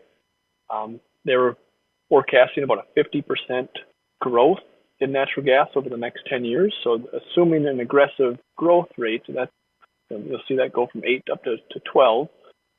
But the LNG that's coming on, and they did not have that full 6.6 BCF built into this model. I think they were just around 5. But their conclusion was that even with the growth in natural gas production in the country of Canada, that it was going to be insufficient to meet existing deliverabilities into the U.S. as well as that Asian demand that the LNG customers are looking for. And so underneath the map, you'll see the kind of the end conclusion from them. End result, reduction in gas pipeline exports to the U.S. As LNG takes precedence. And at a minimum, commercially, when I think about this for Minnesota, obviously that Emerson Point, if you follow on this map, the purple Viking pipeline system and trace that north, you'll see the red dot. I'll refer to that as Emerson. That's the point where that natural gas enters the U.S. Even commercially, even if volumes weren't impacted, pricing-wise and everything else, you are now going to be in an environment where there's direct competition with LNG markets and what they're willing to pay and what those customers are willing to sign up for. Even the commercial environment, the commercial dynamics we've gotten used to over the last, again, 40, 50 years will be changing. And that's just the energy market. But that's something we're going to be thinking about. And so when we look at Eastern North Dakota, you'll notice something, and I should have noted it on some of my previous graphics. Western North Dakota and Eastern North Dakota are largely separated. The current infrastructure does not exist to move large volumes of natural gas from Western North Dakota to Eastern North Dakota. So our largest city, Fargo, our third largest city, Grand Forks, are fed by largely Canadian natural gas. That doesn't sit well for a lot of folks in North Dakota when you say we've got this challenge of growing volumes in Western North Dakota. We need to find homes for it. We've got a dynamic where Eastern North Dakota, Western Minnesota is fully reliant on Canadian molecules coming down. Why is there a disconnect there, and how can that be solved? So if we take a look at, let's fast forward for the person running the slides. Let's go to slide 19. So we'll bounce forward through some of these images. And so what we're looking at right now, we found ourselves in an environment that I didn't foresee a year ago, where we were going to have two competing projects to address this exact solution, or this exact challenge. And so what we're looking at on this is one of two projects that has been developed. 10 years ago, there was a similar project, but market timing, price collapse, and a similar attempt right before COVID to address this. Also, with the COVID timeframe, shut that system down, or the development of that system down. And so we're back. The company's back here now in 2025 with another attempt at addressing that connection between high volumes in West North Dakota and demand in the Red River Valley region. And so you'll see in the red, that is the proposed Bakken East pipeline system. And so you can see up on the top right-hand side some of the specs surrounding that, the time frames. I think most now are getting more comfortable with that early 2030 in-service time frames. It seems that customers, the likely folks that are developing either power gen, data, ag processing, whatever customers are behind the support for these types of projects are looking at slightly longer lead times for the reasons that some of the previous speakers noted today as well, just with the long lead times for equipment at those facilities. And so this project, you'll see, originates up in kind of the heart of the Bakken development near Watford City. Thank you. Sorry, I was getting a little echo there for a second. The heart of the Bakken moves eastward, crossing through a number of pipeline systems where interconnects would take place, and then tying in to, it's known as Mapleton, North Dakota, it's near Castleton. And you'll see an existing blue pipeline then that could connect that Bakken system to the Viking pipeline and provide an alternative source of supply into Viking as an alternative or a supplement to Emerson or Canadian volumes coming south. On slide 20, what we're looking at is a competing project that came forward in the weeks and months following the open season for the WBI project that I was just referring to. And so the Intensity Infrastructure Partners, this is a group out of Tulsa, Oklahoma, looking at that same exact corridor. And for those kind of behind the scenes, it's no mistake that the corridors are very similar. They're competing with each other for potential customers and potential projects along those corridors. And so some open seasons were launched and held for those projects. Each of them, when they came forward, had kind of a proposed, just a starting point of what they were looking at as far as capacity and size. Either one of these systems would be scaled dependent upon customer interest and shipper support. So what the state of North Dakota is doing, so my office, one of the tools that we have is the ability to participate in these pipeline systems as a commercial shipper. So the state of North Dakota could come in as an anchor shipper or a foundational shipper on these systems. We've got the funding and the the line of credit and the ability to participate to make sure that one of these two systems gets over the finish line. And so a couple of weeks ago, we put out an RFI to these companies as well as others in case there's something behind the scenes we're not seeing or aware of, basically for information packets that we're looking to get here at the end of June. And then with the target of having a decision to be made on whether the Pipeline Authority and through the Industrial Commission will support one of the two systems and figure out at that point what level of state support might be necessary to move forward. The other piece that I will mention on slide 21, the person running the slides, there might be some animations there. I apologize, but if you want to click through the animations just to get everything set up. One of the other assets that we have in the Williston Basin is that red long oval shape in the southwest corner of this map. And what you're looking at, that is an underground natural gas storage field. And that is North America's single largest underground natural gas storage field. It's in our backyard, and there's also an open season that ended a couple weeks ago to expand access to and from that underground storage facility. The way I compare this for people is that this underground storage asset, it's like an Olympic-sized swimming pool with some drinking straws coming out of it. It's a tremendous underground resource for volume. However, the pipe connectivity in and out of it, the volumes that you can move in the pipeline systems just isn't at the same scale. And that's just commercially, there hasn't been the need for higher volumes in and out on a daily rate. But the owner of that system has been looking to expand access to and from that as part of their Bakken East project. And so for those sitting in the room today, thinking about your assets, thinking about opportunities in your region, we do have this asset in our backyard where it exists today. There are opportunities to expand that natural gas storage. So in the event that seasonal price swings, obviously there's that opportunity.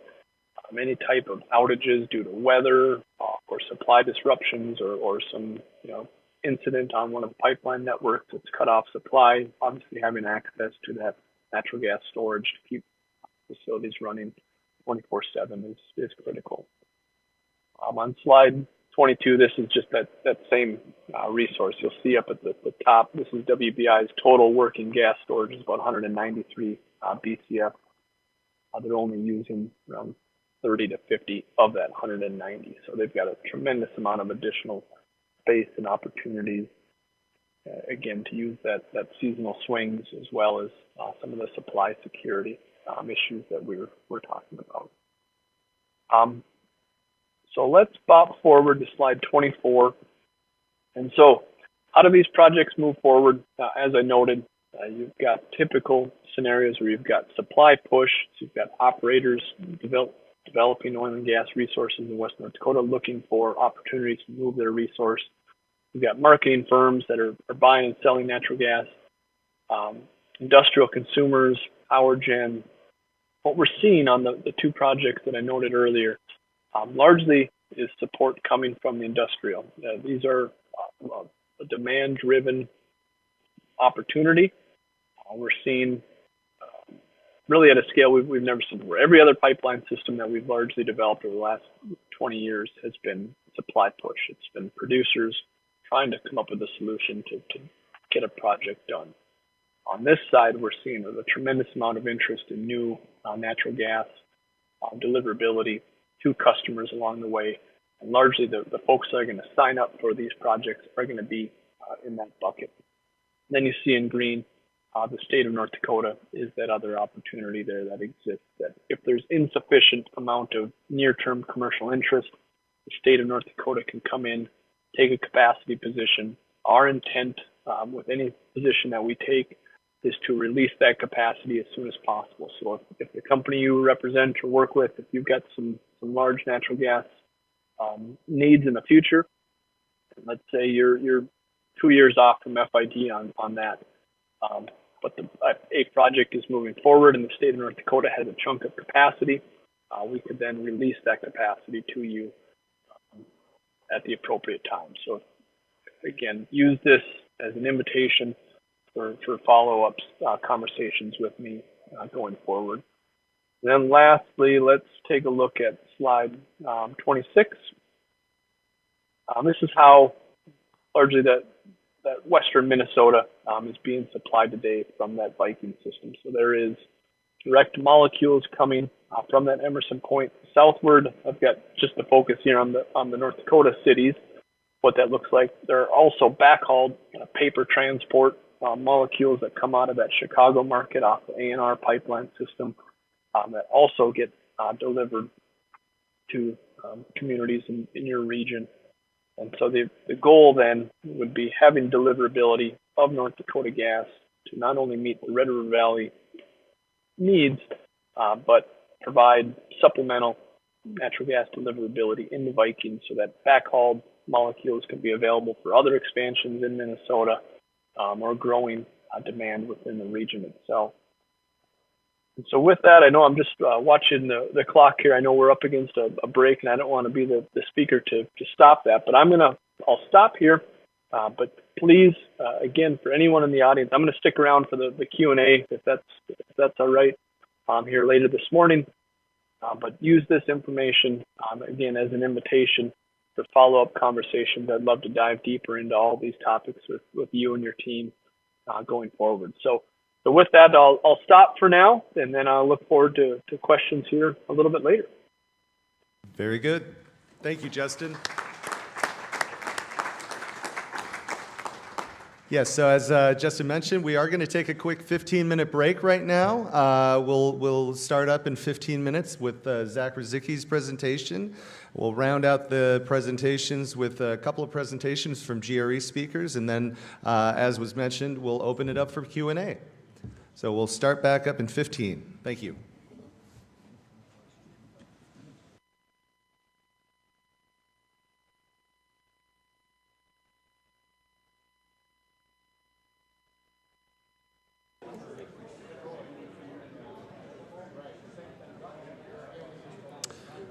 All right, we're going to go ahead and have everyone take their seats and get restarted here.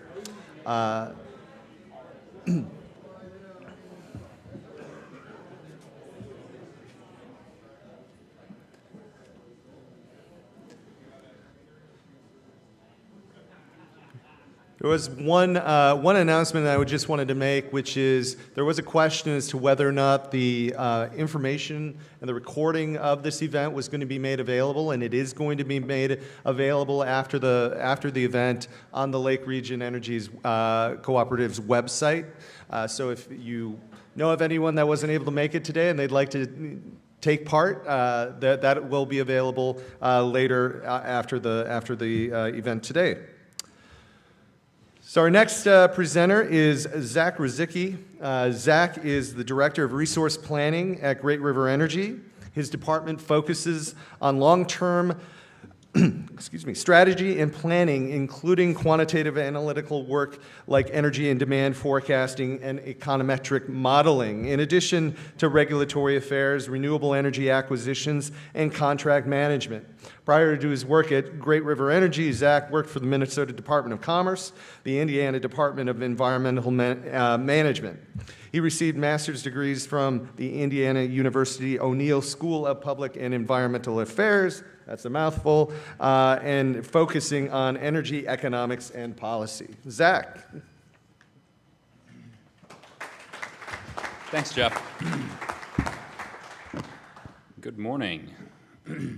So this morning I want to set the stage and talk a little bit about our industry, the grid, the system that we're talking about. You've heard a lot this morning from Jim Matheson, from Derek and others about what's happening in our industry.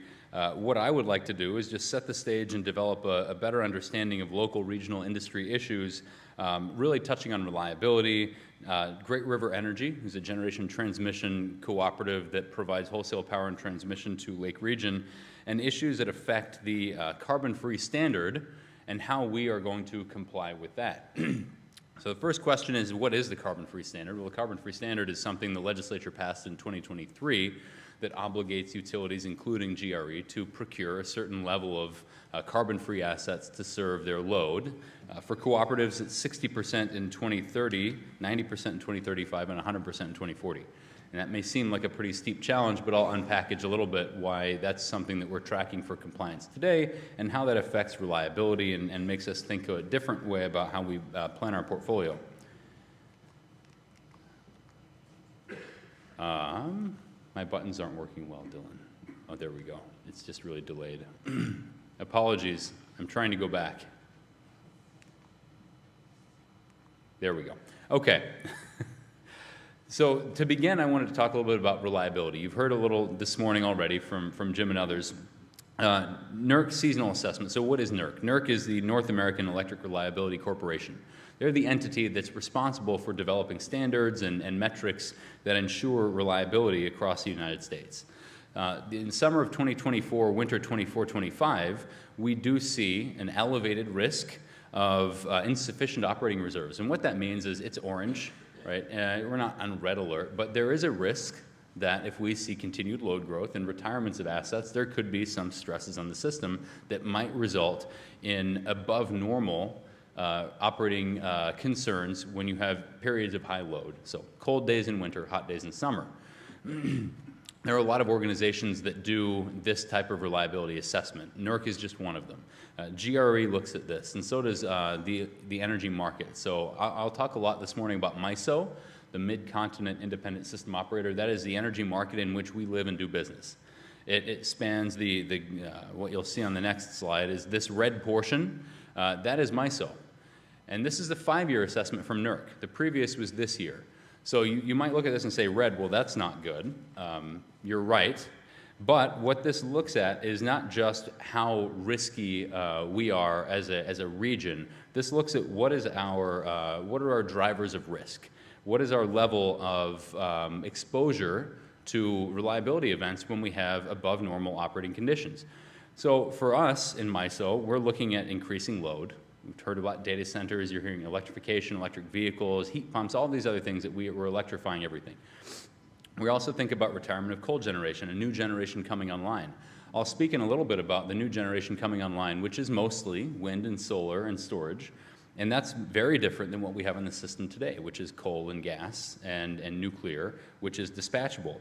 It's also important to know that the red portion here is MISO, but MISO is broken into separate areas. And our portion of MISO, which we call Zone 1, which comprises Minnesota, North Dakota, some parts of South Dakota and Iowa, that showed an actual increase in available capacity from 2023 to 2024. And that was driven mostly by the way that MISO valued the resources that was in that region. So this is red, and there is a reason for a level of consciousness to understand how what we do and other utilities do impacts reliability on the system. Maybe I just have to press the button harder.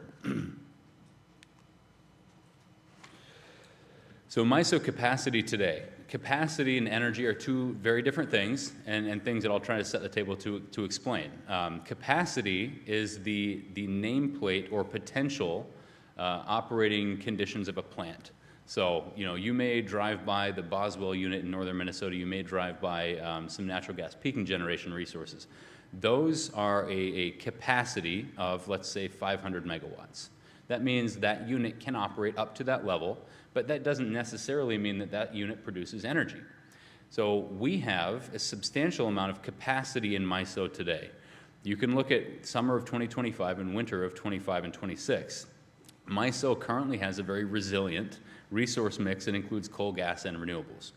The number to look at the very bottom, the PRMR, and that acronym stands for Planning Reserve Margin Requirement, that's how many resources, how much capacity does MISO need to maintain resource adequacy. So in the summer, it's 137,000 megawatts, and in the winter, it's 130,000 megawatts. Of that capacity in summer, 23.9% is coal, 41% is gas. We have some nuclear, 8.2%. A lot of that's coming in Illinois as well as in Minnesota with the two large Xcel Energy units at Prairie Island and Monticello. And in the winter, we see coal, gas, again, providing a majority of that. So the 130,000 plus megawatts that are required in MISO in the summer and winter, that's a really strong number that we see. And these are resources that are present on the system today. This isn't what the system needs. This is what's available in 25 and 26. MISO, just for your reference, last year predicted a summer peak of 123,000 megawatts. So there are more than sufficient planning reserve margins or operating reserves in MISO to satisfy reliability today. But this is today, and this is what's coming tomorrow. And there is a big difference. So what you saw previously was coal and gas and nuclear provided a substantial amount, almost 75% of the capacity. And what's in the queue today, and the queue is, what it sounds like, a line in which new resources coming onto the system has to enter a process to get online. What we see in the queue today is very different than what we see on the system today. If you look at the requests in MISO West, which is where we are, we have 273 projects in the queue, looking at the figure on the right. Of those 273 requests, there's 50,000 megawatts. And that's a lot. But most of that, 13,000 megawatts is solar, 18,000 megawatts is wind, and 11,000 megawatts is storage. So 36%, 22%, 28%. That is a huge majority where we're looking at more than 85% coming from non-dispatchable assets. And so it's a real interesting dynamic between what we have on the system today in MISO and what we have coming in the future. Now, you might look at that and think to yourself, well, there's a difference, right? There's a huge difference between what we have in the ground and what's coming tomorrow. And you're right, because this data indicates that there is a substantial evolution underway in MISO, and this is something that we've seen happening for the last 20 years. So this isn't new. The challenge is amplified, it's magnified a little bit because we have a substantially much larger amount of load that we have coming on the system, and there are a lot of concerns about reliability right now. But this transition from one thing to another is not something new. 2005, MISO had 65% of its energy coming from coal. By 2022, that 65% had shrunk to 30% coming from coal, but we saw a large expansion in natural gas to 36%. And keep in mind, this is energy, this isn't capacity, this is what's actually producing on the system. This is what's providing electrons to the transmission system that's powering your homes, your businesses when you turn the light switch on. What we see coming in 2042 represents something entirely different. And these are futures that MISO is studying. We have future 1A, 2A, 3A. All of these things are a little bit different in their constituency between resources, but they all indicate the same thing, that wind and solar in all futures are predicted to serve a majority of the load. Storage utilization is increasing, but future electrification levels and data center demand, things of that nature, that's unknown. But what I'm trying to show here is that there is a big difference in what's there, what's coming, and what's happening in MISO, what's happened in MISO for the last 20 years.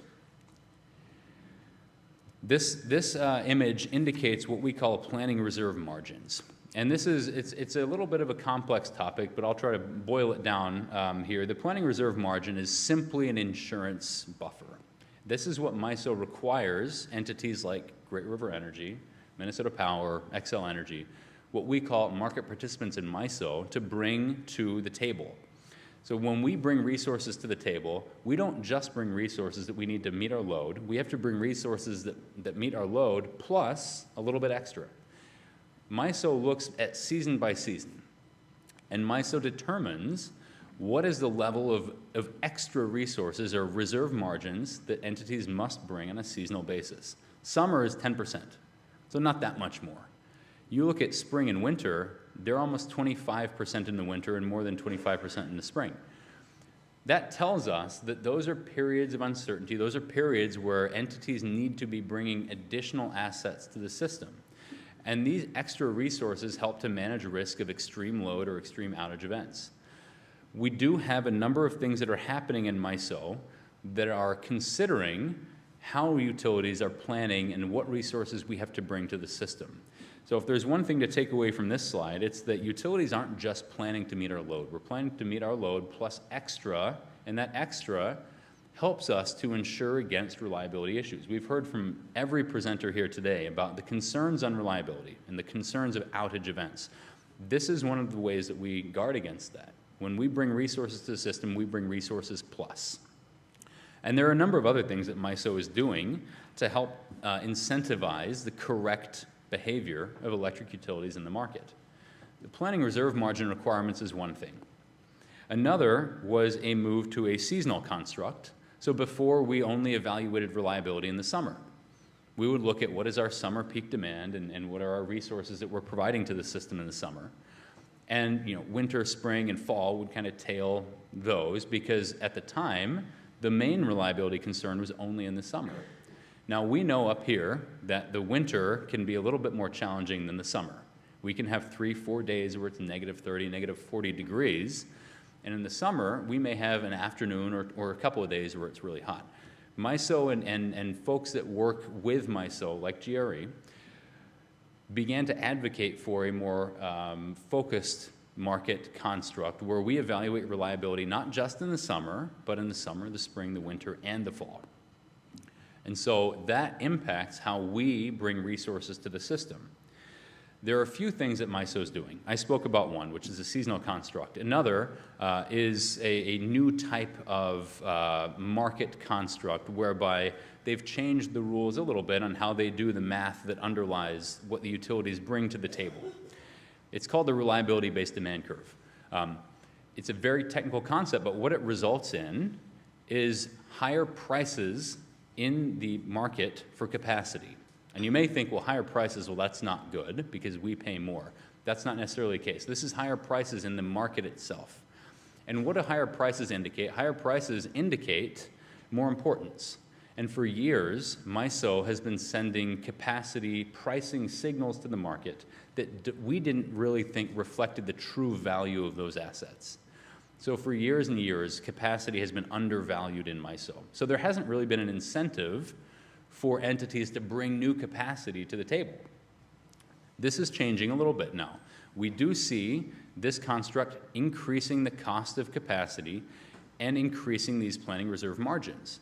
And that just sends a signal to the market that capacity is actually valuable. And that's a good thing because that means we're going to see more capacity come in.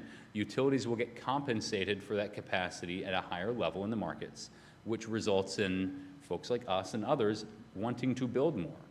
And that's objectively a good thing because we need more capacity. We've talked about this a number of times today. Another is accreditation. Accreditation simply means in MISO, how much value do you get for your resource? We have a lot of different types of assets. You've seen the figures that show gas, coal, wind, solar, storage. These are not homogeneous. They don't all get the same type of credit. You can build a 500 megawatt natural gas plant, and you're given credit in MISO for probably 80 to 90% of that. So you're getting about 450 megawatts of accredited capacity that goes towards our planning reserve margin requirements that I mentioned earlier.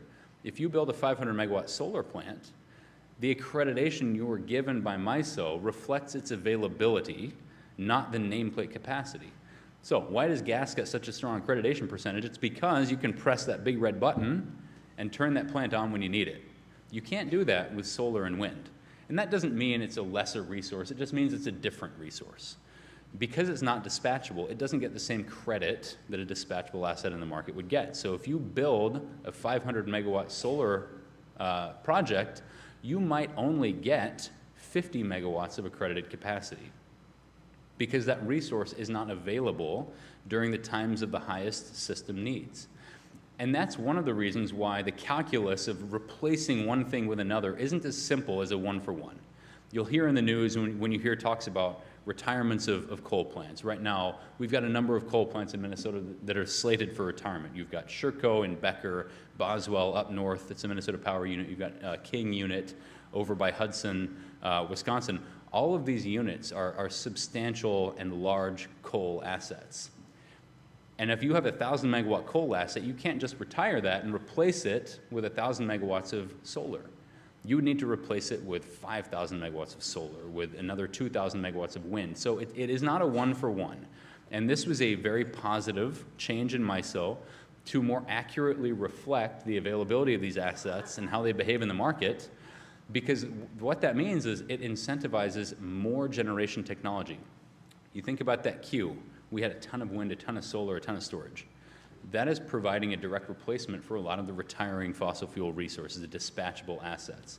If MISO hadn't had made these changes to properly reflect their availability, you would be replacing dispatchable resources with non-dispatchable resources on a one-for-one basis, and that would cause a substantial amount of reliability concerns. By changing the rules a little bit and more accurately reflecting this, we're creating more demand and more need for these non-dispatchable assets. So that's my spiel about MISO. I'll talk a little bit about GRE now, kind of set the stage on reliability, about the markets, about how we do business, how we think about what we build and why. And now I'd like to speak a little bit about GRE, what our portfolio construction is, why we build it the way we do, and how that factors into this carbon-free standard, and how does that work with these larger MISO issues that I spoke a little bit about. So just like MISO, GRE prioritizes a robust and diverse resource mix. We have a mixture of dispatchable and renewable energy, and this is something that we've been intentionally building for the last 20 years.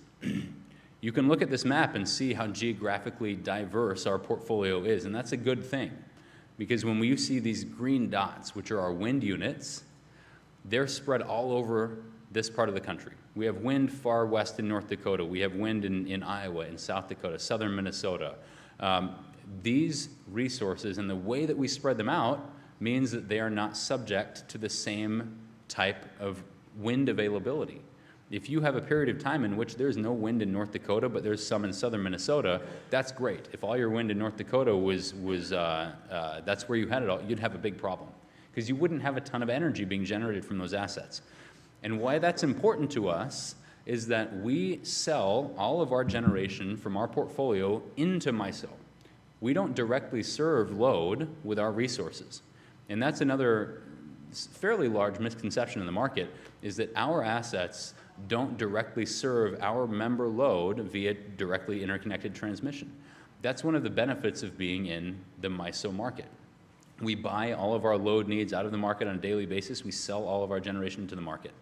What that generation does is it hedges our members' exposure to those market prices.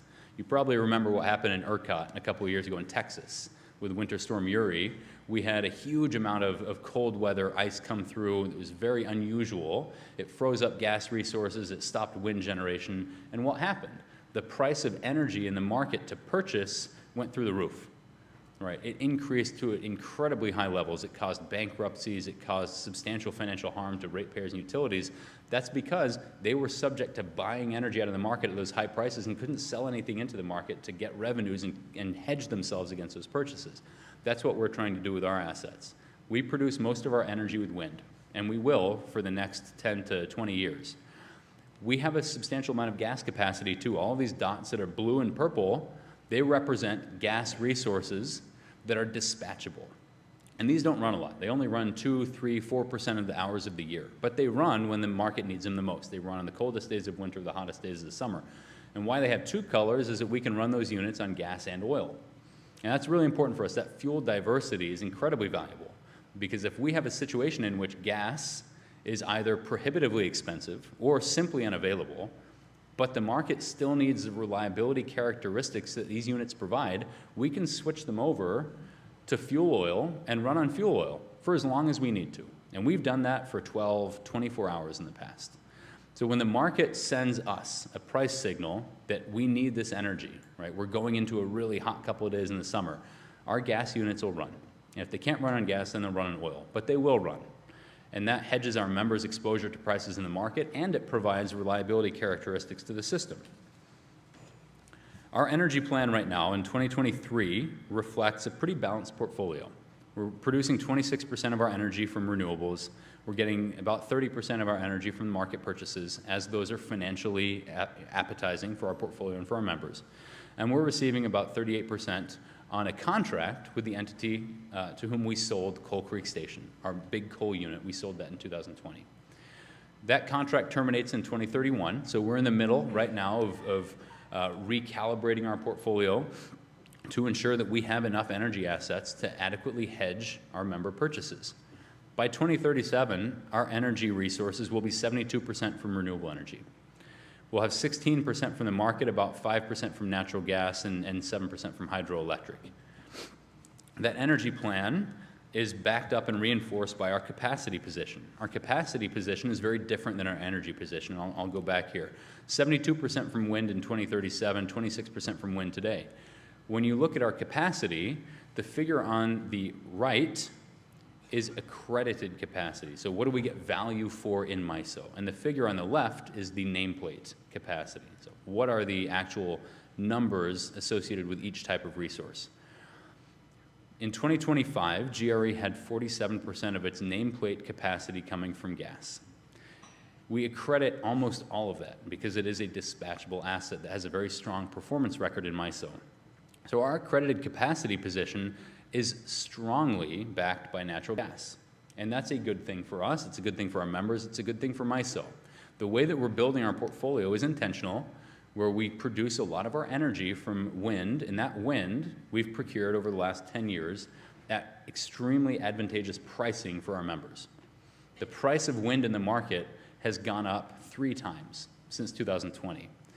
And you heard a little bit from Jim Matheson this morning about what's happening in DC with this budget reconciliation and the bill that came out of the House and what's in the Senate right now. The tax credits that are associated with wind and solar remain very valuable. And so if those are lost, or if they're sunset or terminated, the cost of wind energy in the market could increase another 30 to 50%. So the position that GRE has put our members in by intentionally procuring wind ahead of schedule for the last 10 years has resulted in a situation where we have a very balanced portfolio, where we produce our energy with wind, and we back that energy with the capacity and the dispatchability of natural gas. And that's a great portfolio construct, and we're really happy with that. We're very well positioned for our capacity position in MISO over the next 3 to 5 years. These are our positions: summer, fall, winter, spring. The blue bar indicates what is the capacity that we are bringing to the system. What do we provide MISO for reliability resources in the system? In every single season, we are providing more than MISO needs. The black and hashed bar there next to us is a combination of what is our load plus our planning reserve margin requirement. So that extra little bit of insurance that I talked about at the beginning. We're above and beyond that in every single season. So for our members, for Minnesota, for MISO, for the grid, we're providing the correct resources and the adequate resources that are needed to guarantee reliability. Now, we will need new capacity in the 2030s, and that's something that we're actively working on right now. We have some PPAs and power purchase agreements that are expiring, and we are looking at load growth. This is something that everybody in the industry is facing. We have a substantial amount of interest in Minnesota right now from the data center industry, from technology companies looking to site large new loads here, and that will provide uplift to our obligations to provide new capacity to the MISO market if those fully come to pass. And so we do need new capacity coming up in the future. So how are we thinking about doing that? You've already heard me say that wind and solar and storage don't provide a huge amount of capacity benefits, and that is the case. Storage is a little bit better than wind and solar. We expect about 50 to 70% accreditation for storage. So we build a 500 megawatt storage plant, we expect that we could get between 300 and 400 megawatts of accredited capacity. Now, we're not planning to build a 500 megawatt storage resource, but storage is a little bit of a stronger resource. So in the future, we want to continue to leverage our existing gas assets and add product and add projects that increases the accredited capacity. We're doing this at a number of our units. GRE's Elk River Station, our Cambridge #2 unit, and our Pleasant Valley Station. We want to add some projects to those that increase the amount of accredited capacity that we get out of them. That could add another 75 megawatts in the summer, 185 megawatts in the winter. We want to look at new resources under contract right now. We have an exciting number of wind contracts that we're bringing on to our members that are a part of the New Era portfolio. They're not dependent on New Era, but it's nicer to get $800 million than to not get $800 million. So these are resources that we want to see built, and we're going to bring them to the system, right? Red Butte Wind is our largest. It's a wind project in North Dakota. We expect that to get us another 40 to 60 megawatts of accredited capacity year-round. And then we're also looking at new dispatchable resources, new battery assets, and then new dual-fuel peaking plant, new natural gas investments. So we need to make the correct investments, given the backdrop of how MISO values assets and what the system needs and what our members require of us. So now I'd like to transition just a little bit to something totally different, but just as exciting, I hope. I spoke about MISO, I spoke about GRE. This is about nuclear. We've heard Derek talk about nuclear. We heard Jim talk about nuclear. I want to provide about 10 minutes talking about new nuclear in the US and discussing why it's important, the different types of resources, a couple of different companies that we're working with that are providing some really interesting new technologies. So the US operates the largest nuclear power fleet in the world. We have 93 traditional reactors across 28 states that account for 100,000 megawatts of capacity. And this is capacity that is strongly accredited in MISO because, again, it's firm baseload power. And what does firm baseload mean? That means it's available almost all the time. And that's the beauty of nuclear, is that it is not something that sits on the sidelines and waits until the system needs it. It is always producing. When you start a reactor and that reactor is going at 100% capacity factor all the time. So it's providing clean, firm baseload power to the system, and those characteristics are exactly what MISO wants today. And that's exactly what Minnesota wants today, right? Carbon-free standard, clean, firm baseload power. There are a number of new units coming on. I think Jim mentioned the Georgia Power and Oglethorpe, which is a cooperative that's working with Georgia Power, owning about 40% of that unit, added the Vogtle units 3 and 4 in just the last few years. Now, there were a substantial amount of cost overruns. You heard this morning, that resulted in a net cost of about $30 billion.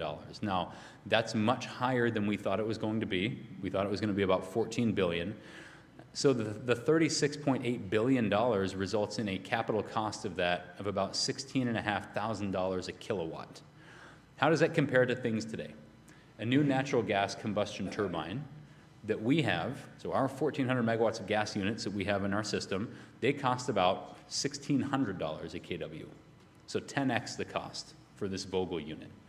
But the thing is, the Vogtle unit is a large, typical and traditional reactor technology. And that's not what we're talking about today. What we're talking about is small modular reactor units. Very different than what you see at the XL units in Monticello and down at Prairie Island. These are very big Westinghouse AP1000 units that have enormously high capital costs but very low operating costs. They're challenging to build today, both from a permitting perspective and a cost perspective. And that's what makes small modular reactors, or SMRs, really exciting. SMRs use the same type of technology. They use fission technology. However, they're much smaller. They come in at less than 300 megawatts. These are factory-built assembled modules, and they're about 10% the size to 25% the size of a traditional nuclear unit. As of last year, there are a lot of designs worldwide, up to 100, with 25 of those based in the US. Small modular reactors are very exciting for a number of reasons. They have cost advantages.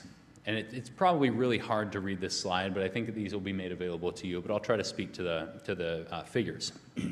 The average cost of a small modular reactor we expect to be much lower. They require a far lower capital investment due to their compact size, and they can also match the productivity of these larger units. The time that it takes to build an SMR is also much shorter. These larger units, the traditional nuclear plants, every single reactor itself, not just the plant, but the reactor has to be commissioned and approved by the Nuclear Regulatory Commission in the US. So the timelines for a large nuclear plant are 6 to 12 years, from the minute you decide to build it to the minute it starts producing electrons. SMR is much shorter, about 3 to 5 years. So cheaper and faster to market. Also, from a size perspective, there's a huge advantage. When we talk about siting, we talked about permitting. That's a huge thing in Minnesota.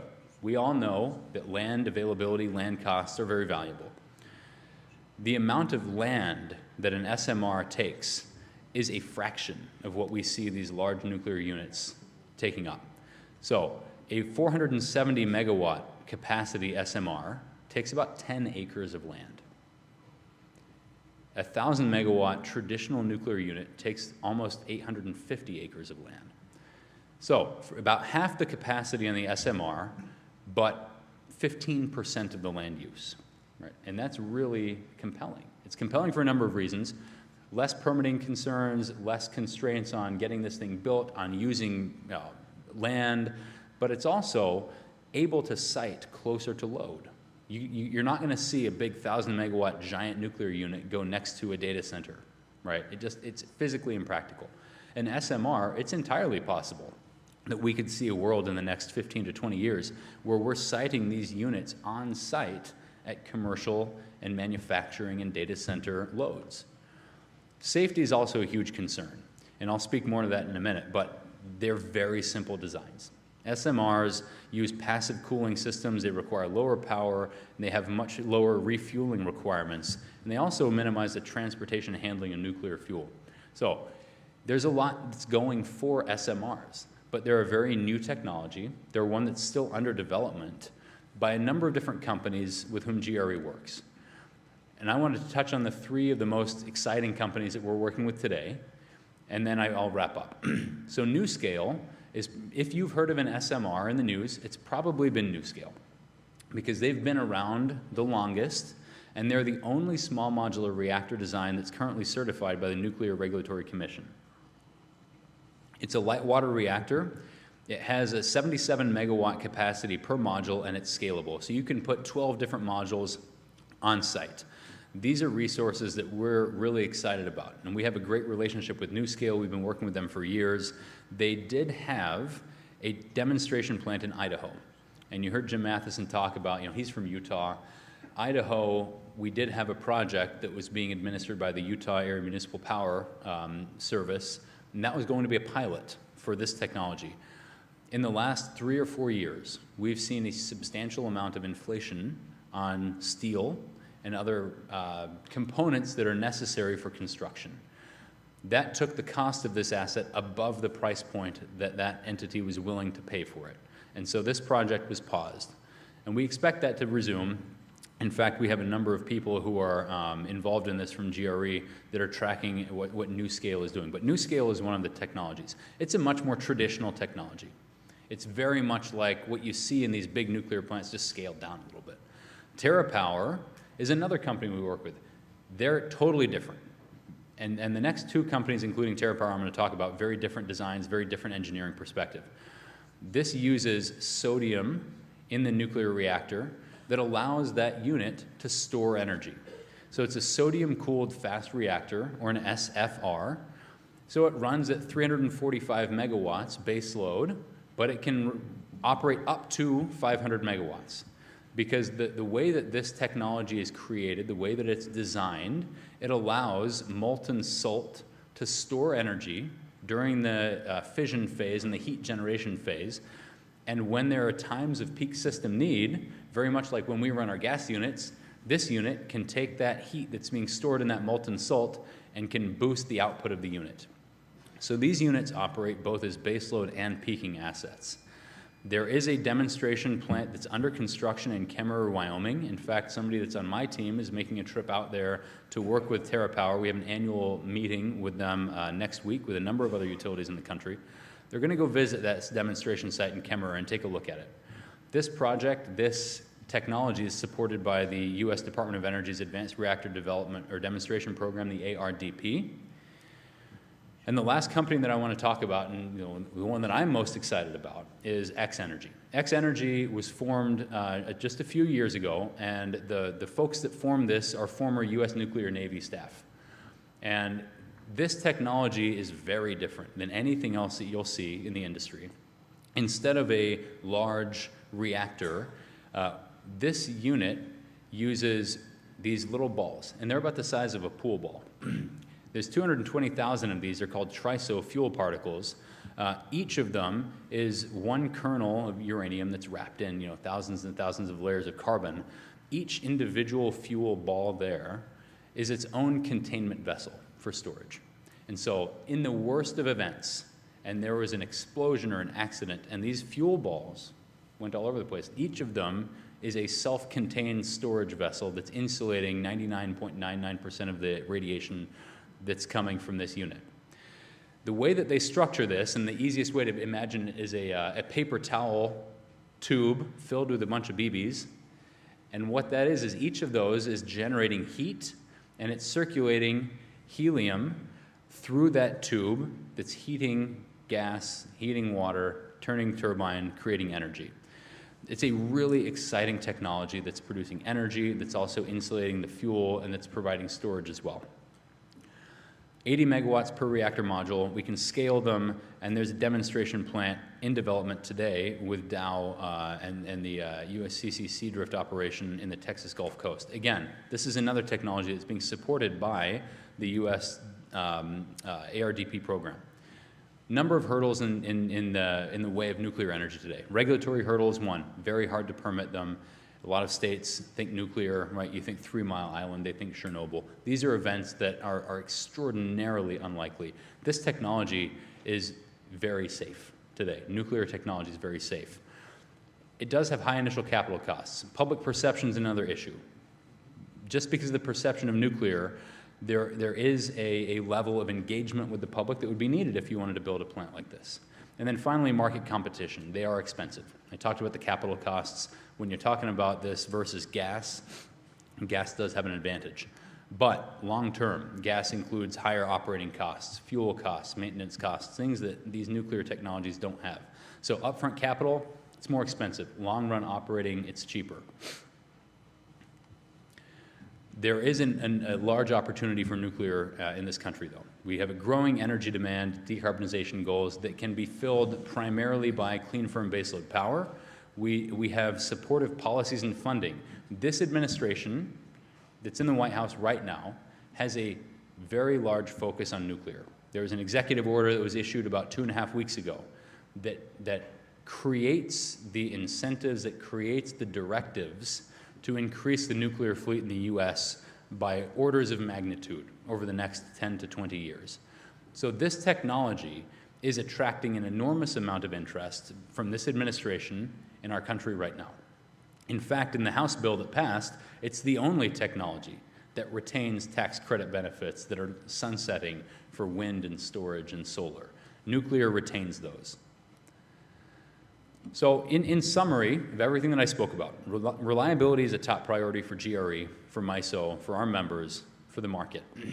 We do see some risks as the fleet evolves, but we also see opportunities for these new technologies like small modular reactors.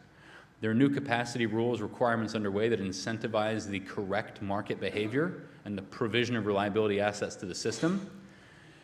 And the priorities that we have for future capacity investments or availability, we want to make sure that these units are there when we need them, and that they can run, they have fuel supply, they have availability, the coldest of days, the hottest of days. They're flexible. They're flexible both in the way they can operate, the way their fuel is available, and then finally affordability, right? There is an upper limit to what we can spend, and there's prudent investments that we have to make. And so when we're creating our portfolio, when MISO is looking at the grid, when the administration, when the states are creating policies that incentivize different behaviors, we want to make sure that affordability, reliability, and the sustainability of our environment remain top priorities. So bringing it all back to the carbon-free standard, GRE is in a really good position. By 2030, we'll be 90% decarbonized from where we were in 2005, minimizing our members' risk to future policy-making decisions both in the state and at the federal level.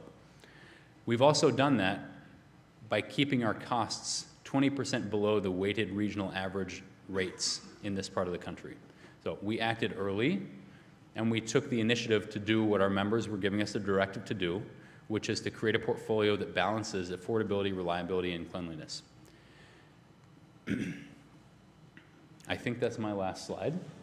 I'll take questions with the panel later. Thank you.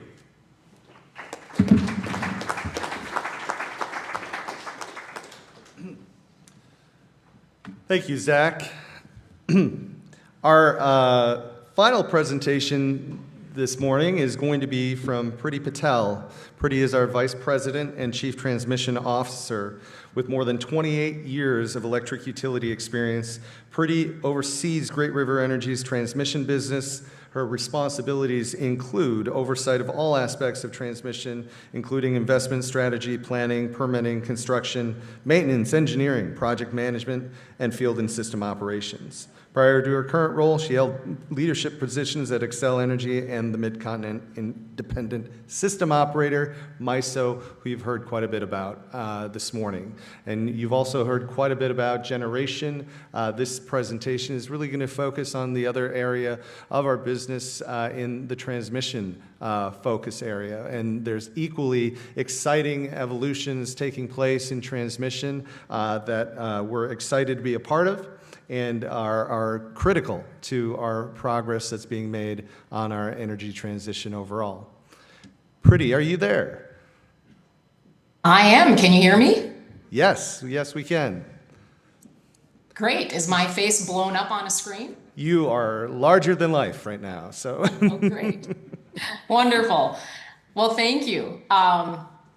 And thank you for the invitation to Lake Region and to Lake Region's leadership. You know, I will say that it's always hard to be the one that this audience has to listen to as your stomach is probably growling, waiting for lunch. But hopefully the topic is as entertaining to you as it always is to me, and that it can sustain you. And thank you, Jeff, for the very nice introduction. So this year, what I'm going to do is I will talk about the expanding role of the transmission grid, but I'll also talk about some of the big questions that we're fielding as they relate to just, the Trump executive orders, tariffs, supply chain, public engagement, really hot topics when you think about what you need to get into the ground to continue to maintain reliability going forward. So I will say in the end, not a lot is changing when it comes to the transmission build out that's needed, that I've talked about over the years at this forum. We're just encountering some more headwinds, some challenges that we really do need to proactively prepare for. Next slide, please. So as Zach has mentioned before, we are Lake Region's G&T cooperative, Great River Energy. We provide wholesale power and transmission services to Lake Region. We are owned by Lake Region and 25 other members, and when you combine us, we really, we serve about 2/3 of the state from a geographic perspective. It's always nice to see the fact that we've got over 5,000 miles of transmission, over 109 different substations that we use to serve our membership. And over the years, we have really grown a robust system of transmission in Minnesota, and we've got a little bit in North Dakota. And when you look at our service territories, they are predominantly rural and suburban. And on average, we have 7 customers per line mile, which is important for us to know because it puts reliability and affordability at the forefront, right? We are hyper-focused, as Zach mentioned, on delivering nation-leading reliability while we continue to keep our rates low, over 20% below the national average. Next, please. So as many of the other speakers today talked about, we continue to be in this midst of this fundamental transformation about how power is produced and how it's being consumed, right? So utilities like Great River Energy and cooperatives across Minnesota, the upper Midwest nationally, they're changing their generation mix, whether it's based on economics or state policy. It is happening. And our loads are changing. We're seeing pockets of impacts from electrification, onslaught of data centers. Loads are showing up like brand new little cities across the country. And as generation resources and demand evolve, the grid, the transmission grid has to as well. How we design it, where we locate it, how big it is, it has to continue to be the great enabler.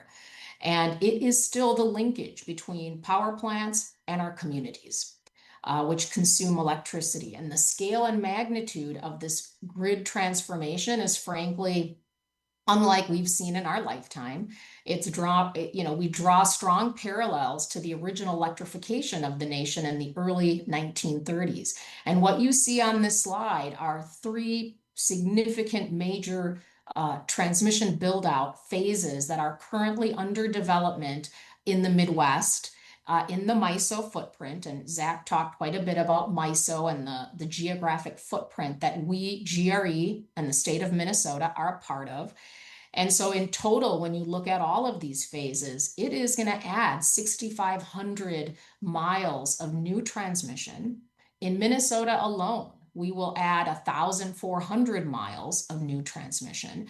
And this is all high voltage and extra high voltage, which I'll talk about. So we're talking, 345 kV, which is native to our state, but also 765 kV, which is not native. And these phases, and MISO calls, as you can see on the screen, tranches, tranche 1, tranche 2.1, and then you've got something called a JTIQ, which is really trying to connect regional transmission organizations or regions for more efficiency. What this is doing is it's showing you the evolution in how we're planning our transmission grid. So it's evolving into large scale, more interstate transmission projects versus smaller, maybe less efficient transmission lines. And the goal now, as you can see on this slide, is really to efficiently move large amounts of power across the region, right? Where and when it's needed. And it's these regional backbone projects that are really going to enable local load serving projects that we have in our communities to continue to deliver reliable power directly to customers. So we need all of this. GRE in Tranche 1 has a number of projects that we are owning and developing. And in the middle graph, you see Tranche 2.1. We have 3 Tranche 2.1 projects that we own and are helping with development. It's in the northern part of the state where you see that red V, sideways V. Those are 2 of the projects. And then the green line you see in southern Minnesota, we own a portion 50% of that project in southern Minnesota. And that's a 765 kV line, which I'll talk about. But let's go to the next slide. So along with those more interstate projects that we're engaged in that I just showed you, I always like to show what GRE is doing when it comes to the reliability of Lake Region's area and its customers, where we see needs and issues on the horizon. So the build out of the regional high voltage transmission lines that I just showed you on the previous slide, they also directly support the reliability of Lake Region's communities. There is a connection. So as you can see on the map on the right, 2 of the MISO approved projects from Tranche 2.1, Maple River to Cuyuna, that you can see, and Bison to Alex to Big Oaks. Those are in Tranche 2.1. They traverse Lake Region service territory, and they do provide significant grid benefits and backbone reliability to Lake Region members. These projects, when you think of these regional high voltage projects, they work together as a grid to help move energy across the Midwest into communities like Lake Region where it's needed. And so it's a lot like our nation's highway system, if you think about it, right? We rely on interstates to move freight and passengers over long distances. Same thing with the power grid. You need high voltage transmission to carry electricity efficiently across regions. So this helps the county highways and the local roads, like our lower voltage transmission network, to handle that final leg of the journey with less congestion, so better energy prices, and ensures that power can freely move and flow to its final destination. So not only are we working with MISO to upgrade the regional transmission system, but if you look to the map on the left, you'll see that Great River Energy Transmission is always working to maintain and enhance the lower local voltage transmission system in Lake Region's area. So that's the 34.5 kV or the 69 kV or the 115 kV systems that directly serve your customers. And in the last 2 years alone, we completed around 18 projects in the Lake Region area to address needs that were associated with Otter Tail's Hoot Lake plant, retiring, some load growth that you're experiencing, age and condition of some of our existing infrastructure. And we've got 5 more projects that are underway in the Lake Region system to help bolster reliability. So, making sure we're upgrading aging assets, replacing transformers, switches, rebuilding 25 miles of transmission. And when you think of the 2020 decade alone, SHRE will have invested over $100 million in Lake Region system. So we take reliability seriously. Next slide. So with all of this development that we have forecasted with transmission, especially a lot of the big build that is going on, I do get a lot of questions. Why is there such a significant need for more transmission? Can't we just better use what we have today, the existing system? Do some of the recent Trump administration executive orders change the need for transmission? Is coal going to make a resurgence? Is it going to displace other generation? Is renewable generation going to stall out? What's the public reaction to all this? Well, we've spent, 4 years engaging with local communities on a number of projects recently. What's the vibe, and, what are you doing about community engagement? And then tell us about what the impact of the tariffs are. And they're always, really good questions. So let's go to the next slide and talk about why so much transmission that is new is needed. Next slide. So I can't emphasize enough how all of these factors that you see on the slide are really driving the evolution of the transmission grid. And a lot of speakers have spoken to this already. We all know that the generation mix is changing. Coal used to be the backbone of power supply since the 60s, and it continues to retire. Over a decade ago, the majority of Minnesota's energy needs were met by coal plants. As we look toward the next decade, we doubt if any of our energy will be met by coal-fired plants. And as we look ahead, our energy supply as we look ahead is going to be primarily driven by, wind, solar, which are not only weather dependent, but they're geographically dispersed. Gas is likely to be a supplemental peaking resource for reliability when the wind doesn't blow and the sun doesn't shine. And we're also seeing demand patterns shifting, right? So over the last 10 years, we've had relatively flat growth. That's not the case. And you've heard this from other speakers. We're seeing renewed growth, a lot on the horizon when it comes to electrification and data centers. And we're receiving, GRE itself is receiving requests to study data centers that have loads between 500 and 1,000 megawatts at a single site. That is pretty significant for our cooperative. So with all of these aspects that you see changing, the one thing that doesn't change is the need for reliable power. And that means we have to maintain and improve the transmission that we have today, but also we do have to build new transmission to keep up with those demands. Next slide.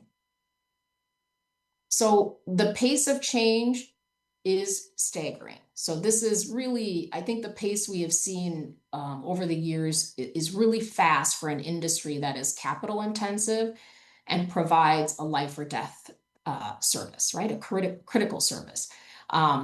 Throughout history, we have seen inflection points of how energy is produced, how it's used, and how it's resulted in step changes when it comes to the transmission grid itself.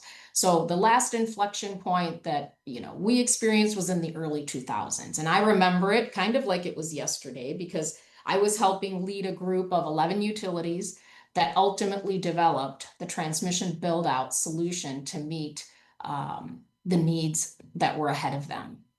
In early 2000s, Minnesota had passed its first renewable portfolio standard, 25% by 2025, which combined with many other factors resulted in the need for 25 gigawatts of new generation that needed to be interconnected across the Midwest.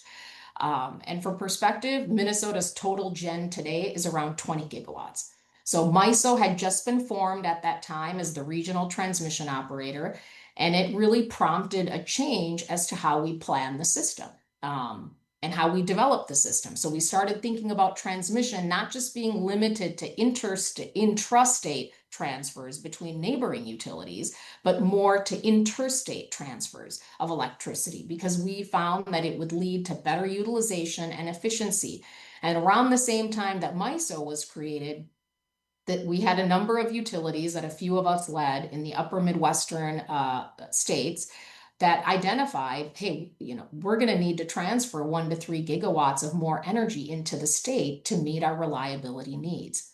We saw that load was growing, but we couldn't just, we were maxing out on the small Band-Aid transmission solutions that maybe we had done in the past. So we banded together, we created CapEx 2020, and we created our solutions, which were 700 miles at that time of new 345 kV in the upper Midwest. And it was huge. It was a huge deal at the time. So I don't want to underplay its significance. But that said, when you compare then to what our needs are now and into the future, they're pretty staggering, right? Over the next 20 years across the MISO footprint, we need to connect around 116 gigawatts of new capacity and, potentially retire 100 gigawatts of fossil fuel. This is at a scale of evolution that we really haven't encountered. We need to be able to move tenfold the amount of energy through a power grid to meet our needs. And this is why it's really this evolution and transformation that's requiring more transmission to be planned and developed and built. Next slide, please. So when we add transmission, we don't take it lightly. It's like Jim Matheson said in the beginning, right? It is, we create, durable, long-term plans. We study the situation, we iterate, we analyze, we look at what the most optimal transmission is so that there is no regret later, that it's meeting our needs today and tomorrow from a regional and local perspective. So if you look at a project that we're developing in partnership with Minnesota Power called the Northland Reliability Project, it's a high voltage 345 kV line. It goes from Grand Rapids area into St. Cloud, so northern part of the state, and it is to provide regional reliability support. But more importantly, is that it supports reliability in northern and central Minnesota, and reliability in the north part of the state has historically been supported by large coal, which is Boswell. But in the next decade, that plant is expected to cease operation. And this new high voltage line that we are constructing starting this fall will allow that transition to happen in a reliable manner, because it will allow power to be able to flow into the northern part of the state from the southern part of the state. And at the same time we're building this line, we're also looking at how load needs might change within the northern part of the state. And we're making sure that our transmission project has some flexibility to accommodate that load growth, right? So these are the things that we are always focusing on. Next, please. So like I said, the current build out is really being driven by changes in how energy is being produced and how it's being used. And as we are all aware, 2025 has brought, a different administration into Washington, DC, with a number of different energy priorities. But we get asked, do we expect all these generation fleet changes that we've been experiencing to continue with this new presidential administration and some of the executive orders? And I would generally say, I think we're going to continue to see these changes continue. And, let's just take a step back for a moment. So when you look at the last 25 years and 4 presidential administrations, and you can see it on this chart, we continue to see and experience a steady increasing trend in renewable additions, whether they're installed or projected, fossil fuel retirements in the upper Midwest. The administrations have been both Republican and Democrat with differing policy views. For example, President Barack Obama passed the Clean Power Plan in 2015, a plan where everyone thought, would really accelerate fossil fuel retirements. 2019, President Trump, during his first term, repealed that plan And everyone thought it would decelerate fossil fuel retirements. And at the time, we got the same questions we have today. Will renewables stop being developed? Will coal make a comeback? But it hasn't necessarily played out that way. The result is under both administrations, you see retirements, additions of renewables continue at relatively a constant pace of what we thought the trending would be. And why is because generation trends are not just driven by policy, but they are driven by economics, right? Utilities are obligated to make long-term decisions based on resource needs that are the most cost-effective for their customers and their members, regardless of who is in office. So we also get the questions of, well, we need to build, will we need to build out all those MISO tranches that I showed you on that slide, especially the recently approved one at $21 billion in light of what the current administration is signaling when it comes to wind, when it comes to coal? And our answer is still yes. These tranches continue to be relevant and needed.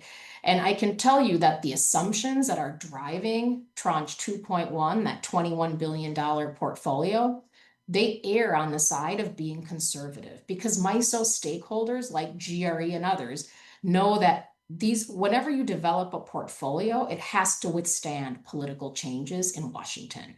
And the assumptions that we use in transmission planning when it comes to generation, a lot of them are rooted in state integrated resource plans. The states have a lot of policy autonomy when it comes to energy policy. Individual states approve their utilities generation plans, and utilities in states like Minnesota, Illinois, Michigan, they still have to comply with their state's 100% carbon-free goals. Federal energy policy doesn't impact that.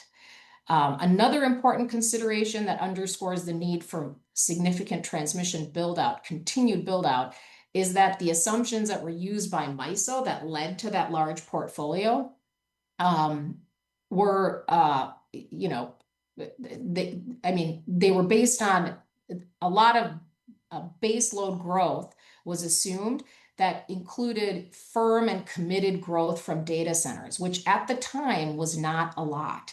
But today, MISO and the stakeholders are predicting that data centers could have upwards of triple the demand.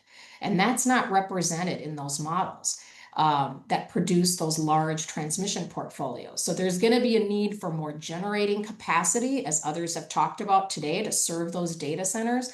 And in fact, it's one of the drivers that the Trump administration has articulated as a reason to slow down some of the coal retirements.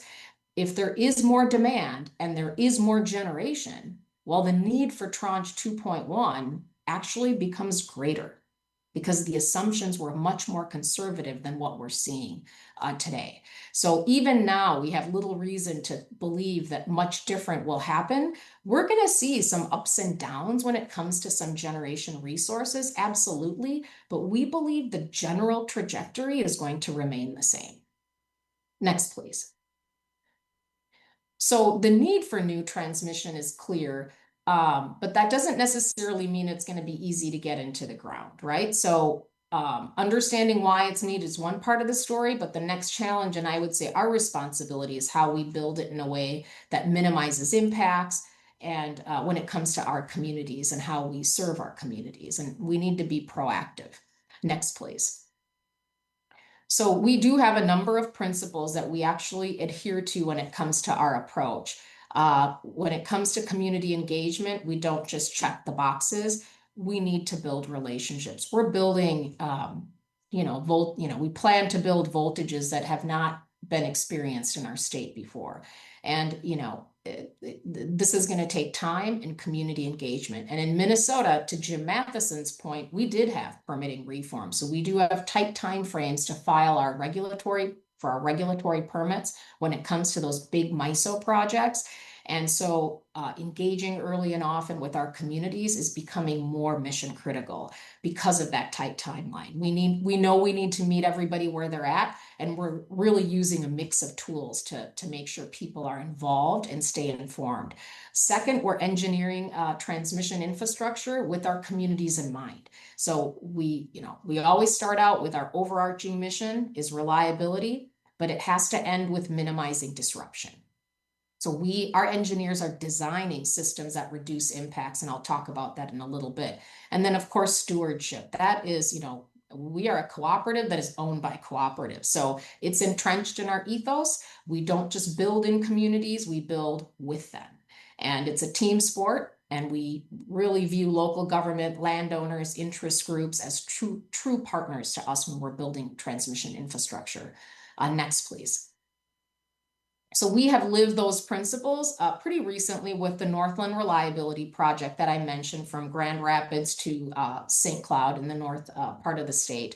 The engagement approach that we took on has, I've heard a lot of kudos given to GRE from state regulators, our utility partners, and our members, and how we've approached engagement with this, high voltage line in the state. Our work has set a high bar, and we tend to treat that as our floor, not our ceiling, when it comes to future projects. We partnered with our member cooperatives along the route to help us carry the message collectively of why we need this transmission line. We wanted to do it in an authentic, community-rooted way. We hosted 22 different open house workshops across 3 rounds. Over 500 different attendees came in person. We modernized our engagement approach, so we met people where they needed to be, on-demand virtual workshops. We had an additional 350 folks join us for that. We advertised using every tool in our toolbox, traditional print, radio, social media. We offered every county, township, interest group, ATV club or snowmobiling club, any one-on-one they wanted. And we stayed true to our word. Any landowner that wants a one-on-one will make that happen. So our engagement may not have been perfect, but our approach did work really well. Next, please. One way we are minimizing impacts to our communities is to squeeze every drop of capacity that we can out of our existing transmission grid that's in place. We view that as our obligation to our membership that is paid for the existing transmission. So we have been piloting and implementing a number of different technologies so we can maximize the capacity of our transmission system. And I'll just mention a couple. Last year, we partnered with Heimdall Power on a pilot project so we could get better and more accurate understanding, real-time understanding of what is the actual capacity on the transmission line. And in some instances, us knowing that allowed us to flow much more power on the line than we did before. So we've installed these sensors that were developed by Heimdall Power on a number of lines that we knew were congested in Minnesota. And with the data that the sensors provided, it allowed us to safely increase the capacity on because it looks at a number of factors that impact the capacity, like weather factors, temperature, wind speed, sun radiance, all of those impact how much power can flow on a transmission line. And the more we know, the more we can increase the capacity or decrease it, depending. So right now, our testing on a number of lines that we are testing has shown that we can increase the capacity by anywhere between 30 and 50%. So the results exceeded our own internal expectations, and now we're starting to look at other areas on our system that we can expand this use of some of these sensors. A second thing we're doing is we are working with all of our neighboring utilities in Minnesota to study the entire lower voltage system as a whole and see where on the grid can we reduce congestion through effective, cost-effective fixes that we can make in the next 1 to 3 years. The more we reduce congestion, the better it is for customers to receive lower cost energy, and we understand that.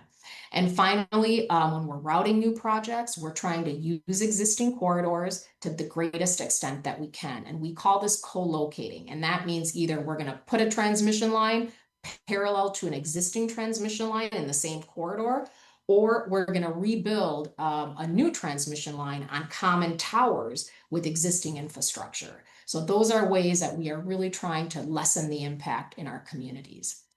Next, please. So while we're doing that, when it comes to our existing infrastructure, I will say, as I've talked about, the future needs far exceed what can be done with existing infrastructure. We also need new transmission lines. So it's an and, it's not an or. And so when we look at the magnitude of the transmission needs in our region, and this gets to tranche 2.1, which I showed you early on the map, but when we evaluated how much impact, when we looked at the system and we looked at what it would take to match what would be needed, it would take a number of 345 kV lines, or we'd have to figure out a different approach.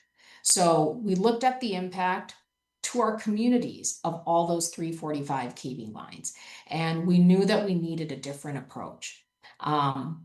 We started looking at 765 kV, and when we think about GRE and our membership geographically covering 2/3 of the state, we know that with 345, our communities are going to be overburdened by new infrastructure. And that's why we started looking at 765 kV. So as you can see on this slide, one 765 kV line has the equivalent capacity of 6 single circuit 345 kV towers or 3 double circuit towers. And each 765 kV line is generally around the same size as a double circuit 345 kV tower. So without the 765 superhighway that we propose and other MISO stakeholders propose and MISO board approved in that slide that you saw for tranche 2.1,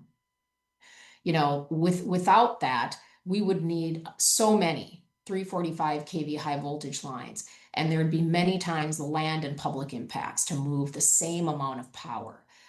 We need additional capacity to transfer over 10 gigawatts.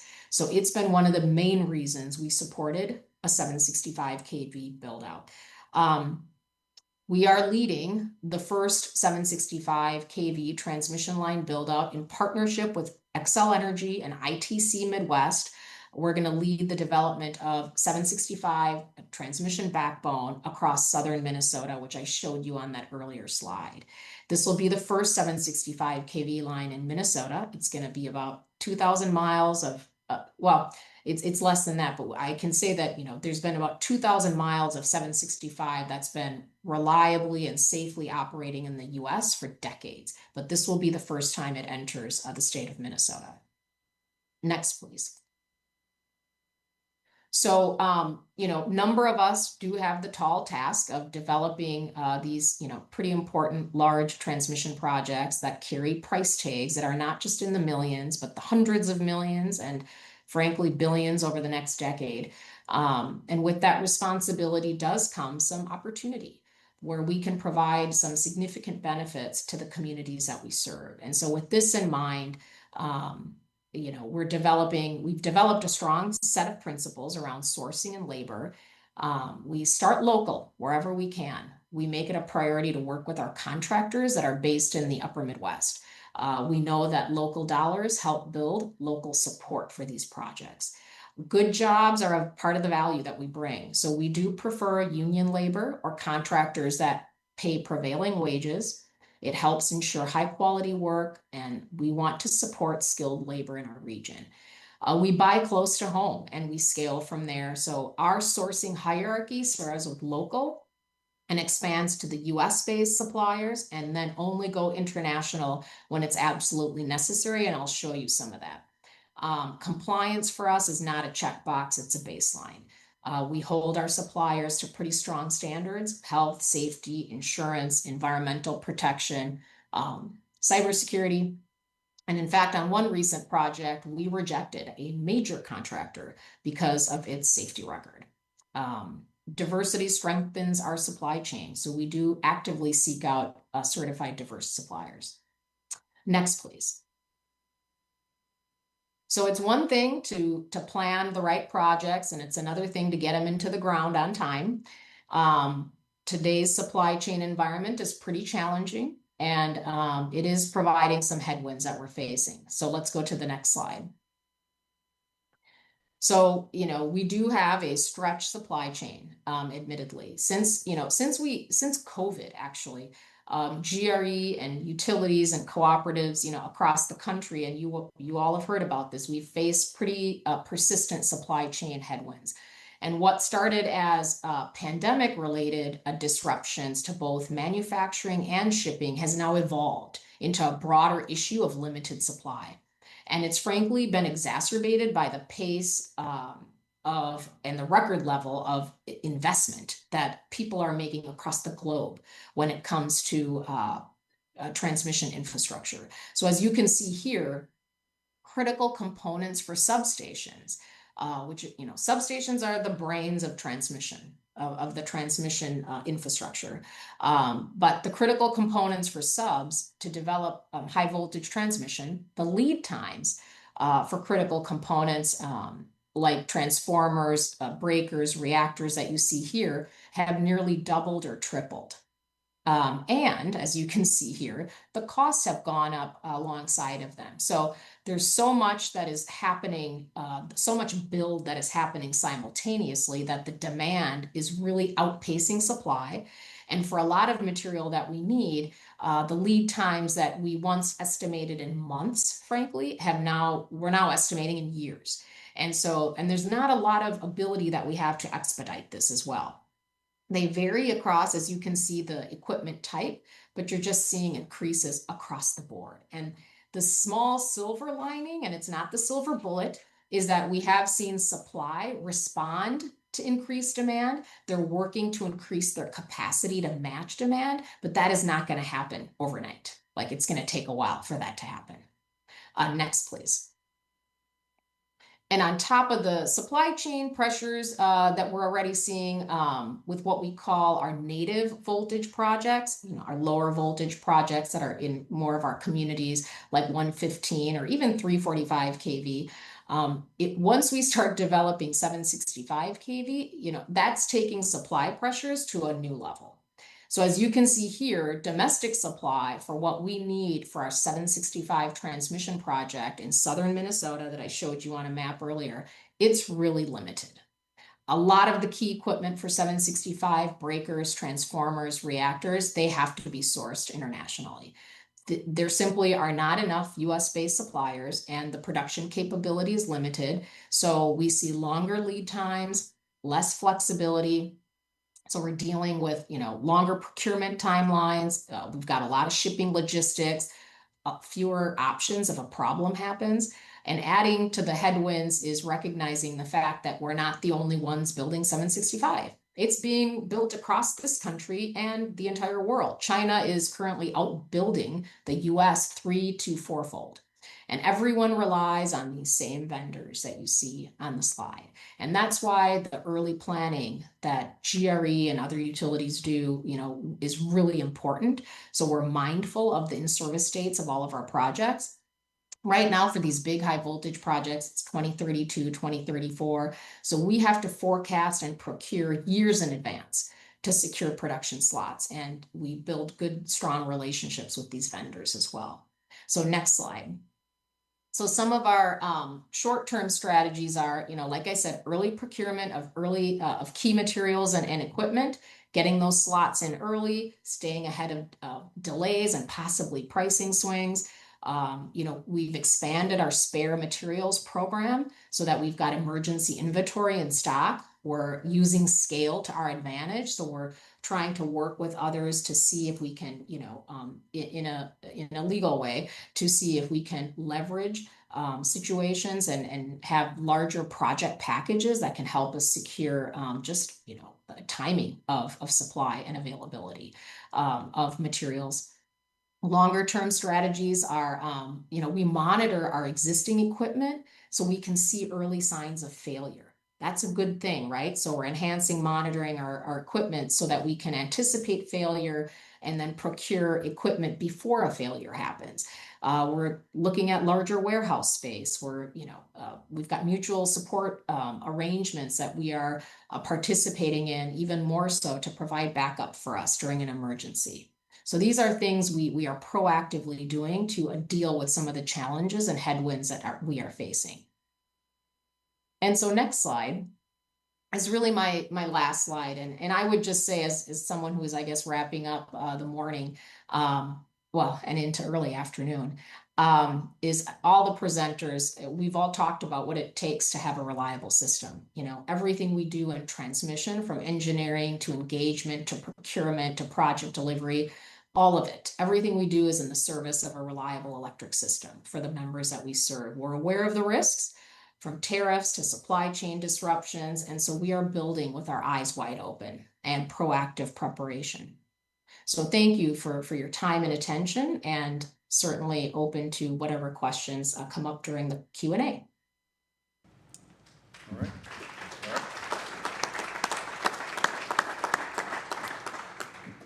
Thank you, Pretty. And let's recognize all of our presenters this morning.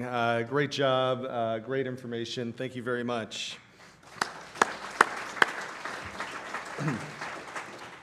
We are now at that point where we'd like to open it up for Q&A. And as was mentioned earlier, we are kind of sharing this venue virtually with folks from Stearns Electric Association as well, and they have the opportunity to participate in the Q&A. But if you are in the room, please wait for a microphone. If you have a question for any of the speakers, I know Jim Matheson had to leave, but all four speakers, including Justin and Pretty, are online and ready to answer any questions that you may have for them. So we'll start right here at the table here. Yes, I'm curious about that lonely 765 kV line in southern Minnesota. How will you maximize the capacity that you can get out of that line unless you have other parallel 765 kV lines or significant changes to parallel paths? Well, Pretty, I think Sure. that's a question for you. Did you hear that okay?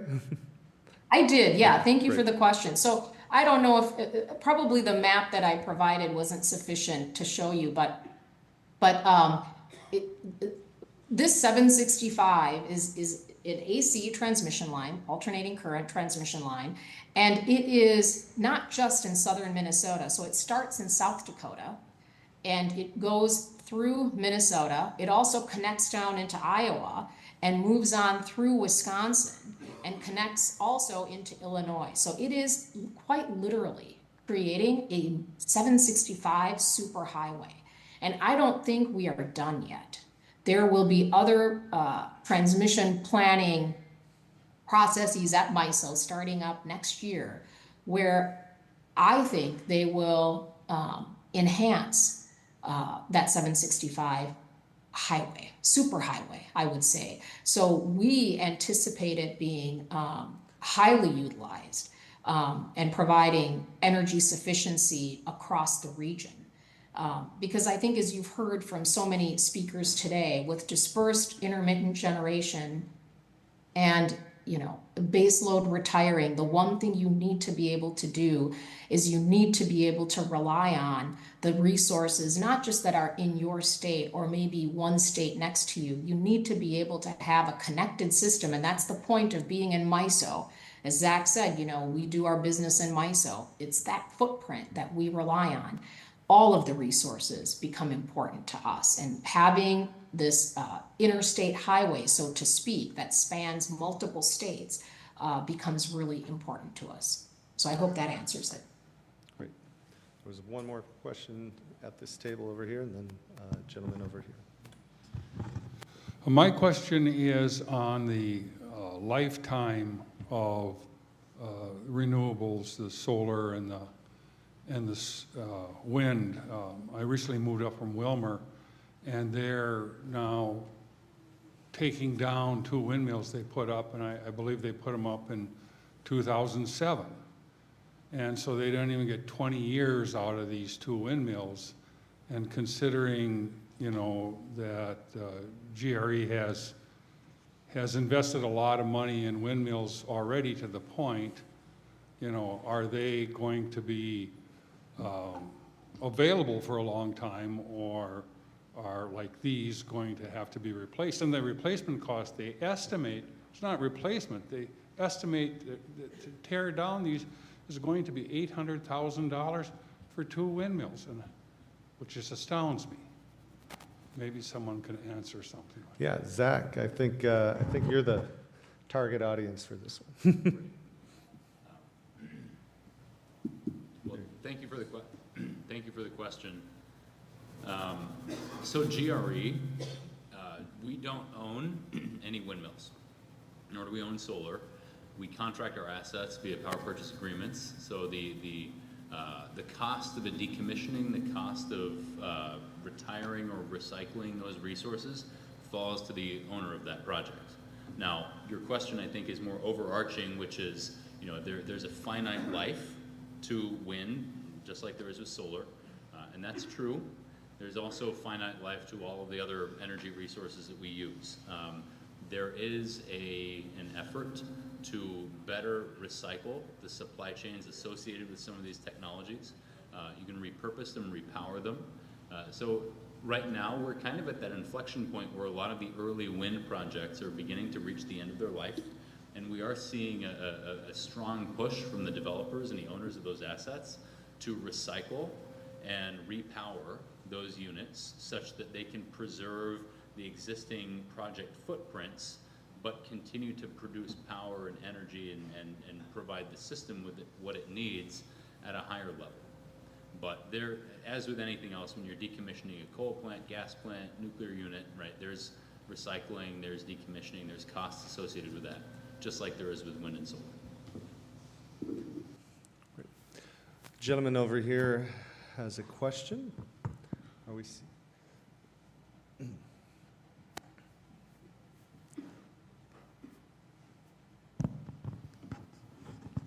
Thank you, and I want to say I appreciate you having this energy summit.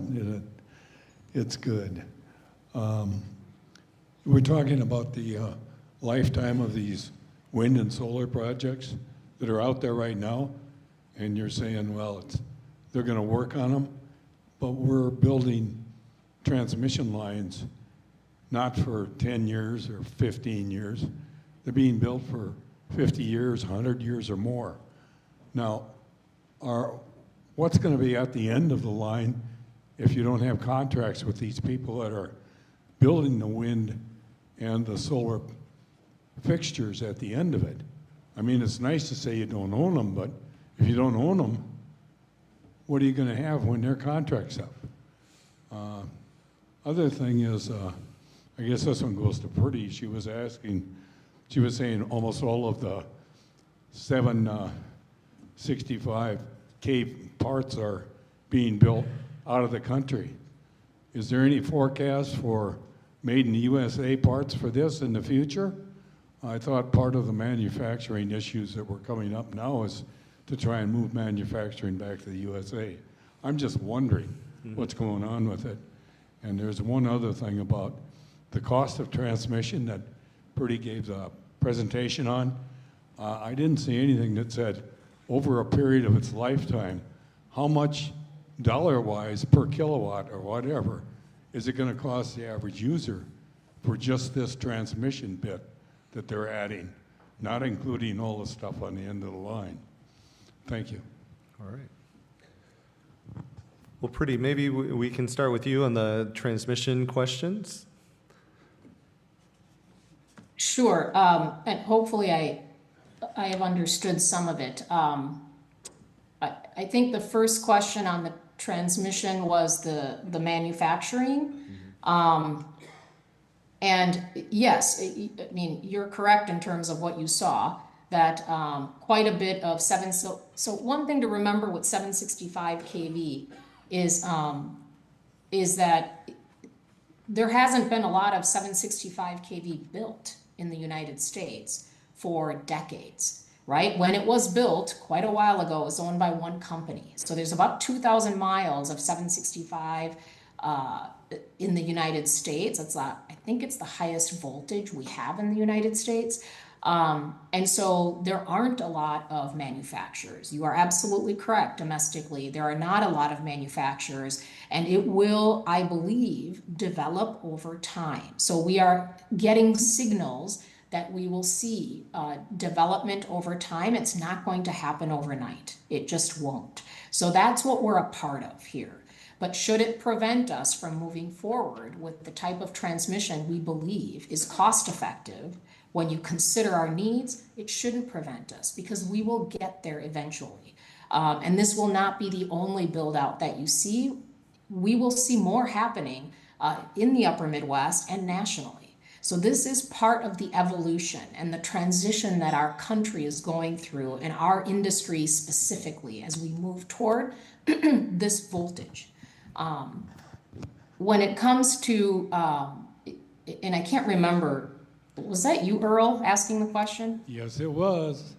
And I can't even see the audience.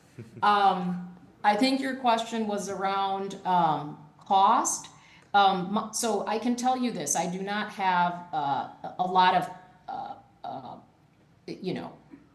of cost numbers fresh in my mind or in front of me.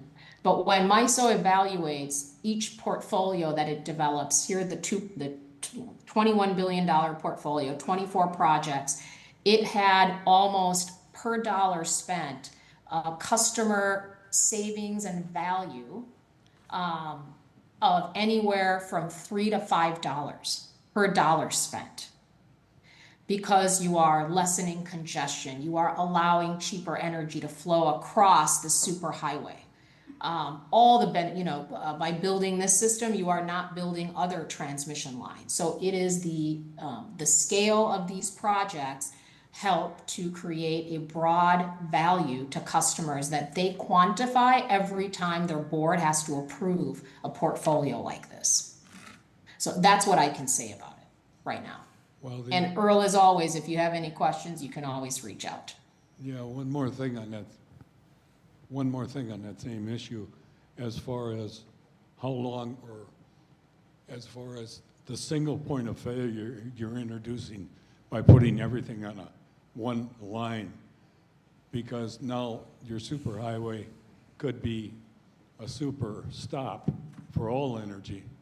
I was kind of wondering what the reliability impact you figured out that will be. And I got another one after that one, but go ahead and answer that one first. Yes, I think those are important questions, right? Whenever you have something like a 765 kV superhighway or 765 kV transmission line, and we have to be able to build it where, if there is an outage, the remaining part of the system, the 345 kV and surrounding system, can take on the power that is no longer flowing on the 765. And that is something that our studies will help us understand better in terms of what additional underlying system upgrades are needed to accommodate the 765. That's part of this process. Zach, do you want to mention anything about this timeline difference that Earl mentioned, the life of wind and solar that's at the end of the line versus the timeline, the lifetime of transmission lines? Sure. Yeah, happy to. So, I mean, that's our job, is to long-term plan and ensure that, we're making the correct multi-decadal investments, either in capital projects or in contractual transactions with counterparties. And so the transmission system forms the backbone of our grid, and the resources that travel and generate electrons and transmit those over the transmission distribution system, they change over time, right? So the transmission system is built for decades of use. Power supply resources likely have a smaller time frame than that. And that's the nature of our business, and that's what our job is to optimize, plan, and ensure that we have a reliable and cost-effective asset mix that's transmitting over the transmission system. So we don't really look at, the life of the transmission when we're creating long-term power supply plans, but having that transmission capacity that Freddie's talked about is incredibly important to allow us to create a diverse and robust resource mix. All right, thank you. There's a question right over here. Another factor I think we have to take into effect is, since we have our local legislator here, can you address what is happening with the legislature with regard to our power needs in the future? We hear a lot from Health and Human Services. We don't hear a lot of the infrastructure issues that we have. And from my point of view, after listening to this, it's a significant problem we will have in the future. How does, Mr. Murphy, how is the legislator handling it? Is it okay for him to answer? I think so. I certainly don't want to answer that question. Well, thank you, and it's great to be here. Great information from everyone as well. You're exactly right. We need all this power. And I think what you can see that's happening with the nuclear moratorium is there's a real protection on all of these climate issues. They want to make sure, net metering too, they want to make sure that they protect these. And so that's why we're fighting so hard to get these things done. When it comes to the nuclear moratorium, the governor was on board. It was just a few people that are leading this whole effort in the state of Minnesota to keep this from happening, and it's really built around the whole climate agenda. And so, that's the kind of stuff that we're up against, but we need to make sure that we get the full scope of everything out there. I don't know if you know this, but there's some agriculture. There's about 83% of our solar farms are now located on agriculture land. And there's a couple of large businesses, Simplot and Frito-Lay for one, that are suggesting that if you are using a solar panel, you are not going to be able to plant potatoes on that ground because of the shards that come off of glass if there's a hailstorm, the shards of metal that come off and become part of the soil because of the toxic chemicals like cadmium and selenium that are in those panels. And so, one of the concerns is that I think as an industry, and we want to protect the industry of energy, but as an industry, we need to make sure we're not liable for any of those things. When it comes to the deepest pockets, who's going to have to pay for that? And I think all that stuff makes a big difference, but we are proponents in the House, the Minnesota GOP, which I'm a part of, we are proponents of making as much of this energy available, all forms of energy. And what's happened is that one of the greatest fundraising efforts that's ever happened in politics has come from climate change. Over $500 billion has been spent just on university research and agency research that give us the story. We need to make sure we understand the whole thing and we fight back a little bit against that. Otherwise, we're going to be put into this box, and we talk about a lot of the other expenses like Earl brought up.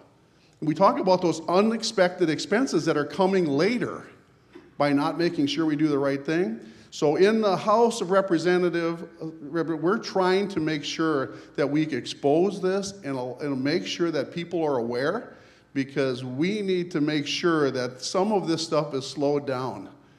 We need to make sure that it's a well thought out, and all nuclear moratorium, wind and solar, coal and natural gas are all part of the story going forward. And don't let legislators, don't let policymakers dictate the final. It's got to come from you to make sure that we know that we have to stop that.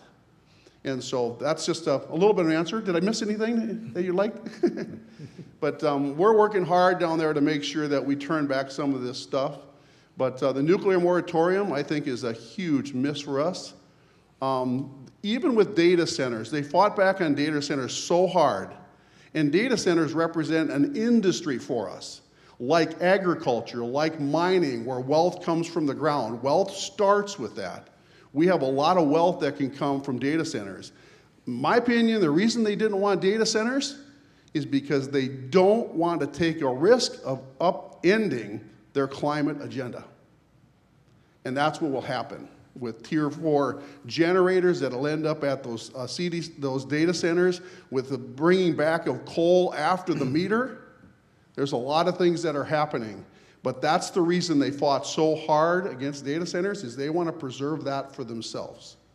And they want to be able to dictate, and it has nothing to do with fossil fuels and pollution. It has everything to do with control.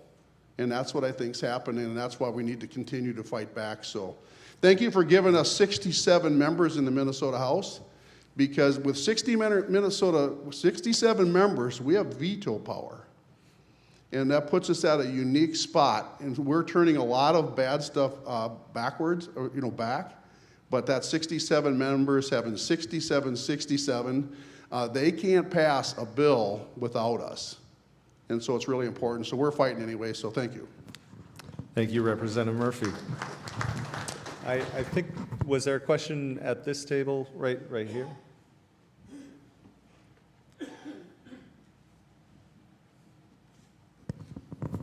Sorry, taking up this time. We're kind of cutting into dinner. Don Martyrdom, I'm Lake Region member, Lake Ida. I want to thank you guys a lot for putting this on. It's great information, very important. If you guys were compared to the human body, you would be the heart, because if you stop, everything stops. So kudos to you. Question, all morning long we've been talking on the macro level. Is anything being discussed on the micro level? And when I say micro level, I'm talking about point of use, virtual power plants, and microgrids. Anything happening with any of that?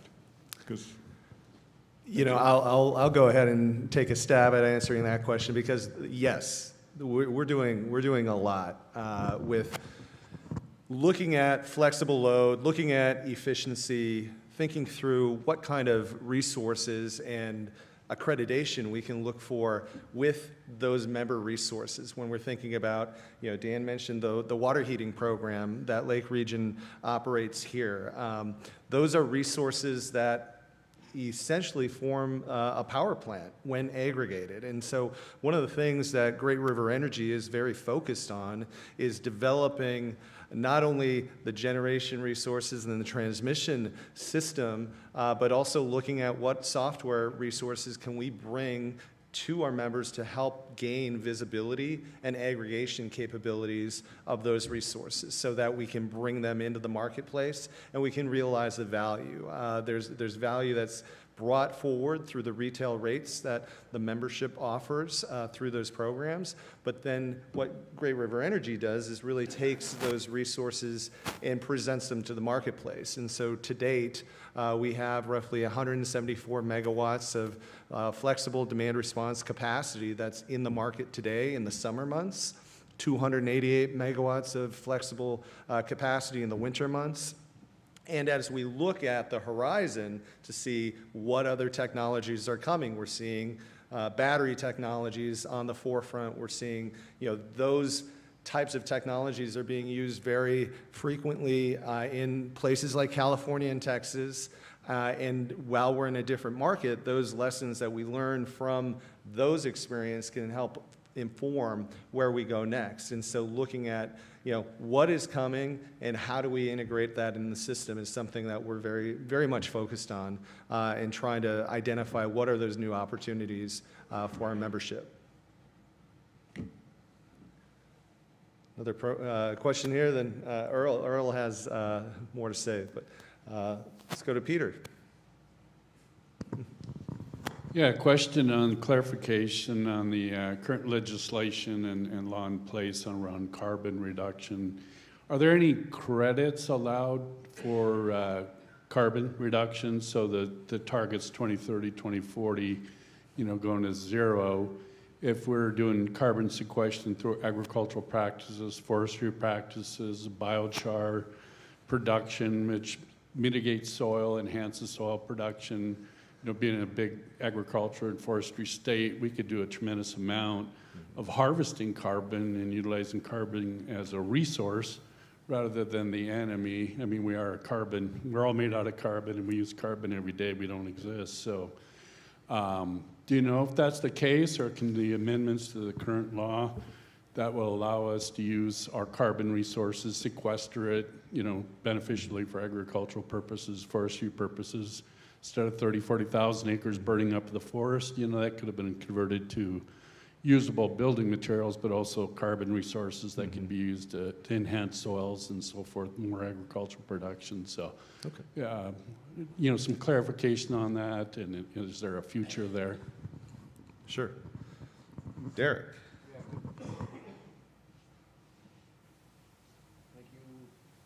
Thank you for the question. Is helping the mic. Thank you, Dylan. Thank you for the question. In terms of the future, I think there's potential there. I'll start with that, but the short answer in terms of the current statutory structure is no, basically. There has been talk about those kinds of concepts, and there are separate things in motion I would say to a small degree, although if there's anybody that knows more about it, they could add more. So it's not that those things haven't been thought of, in other contexts, but there is nothing in the 2040 statute that allows you to trade gains from other industries, say gains from any non-electric utility sector for the requirement to get your electric utility sales to be demonstrated as zero carbon on the grid by 2040. There are, I guess I'll add for the sake of completeness, I don't think it's where your question was at. There are provisions in the bill that you can buy renewable energy credits. So within the electrical grid itself, you have some flexibility to move renewable energy credits around, but I don't really think that's what you were asking about. All right, great. Dylan, is there anything online that you've seen from anyone else? Okay. All right, we'll go over to Earl. Yeah, one more if I could. Mitsui at one time, their CEO said 25% is a limit on wind and solar as far as renewables go. If they put more than that on the line at once, they're not sure they can control a grid. Now, I've never heard that retracted by anyone. So when we talk about going to all this 80 and 100% renewables, I'm wondering what the impact is with that, if someone wants to take a whack at answering it. Zach's going to take a whack at answering that.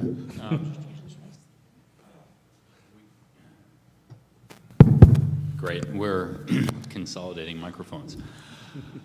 That's a great question. It's a question that incorporates technical answers on the transmission side, along with policy answers on the pragmatic side.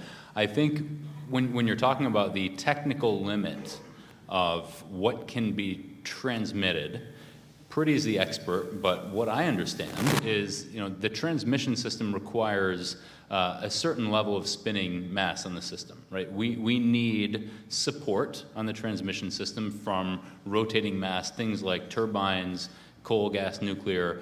Those are providing the characteristics that transmission needs to remain online and operating reliably. So in a situation in which you had a hypothetical grid of 100% solar and wind, you would need technologies that provide those same characteristics.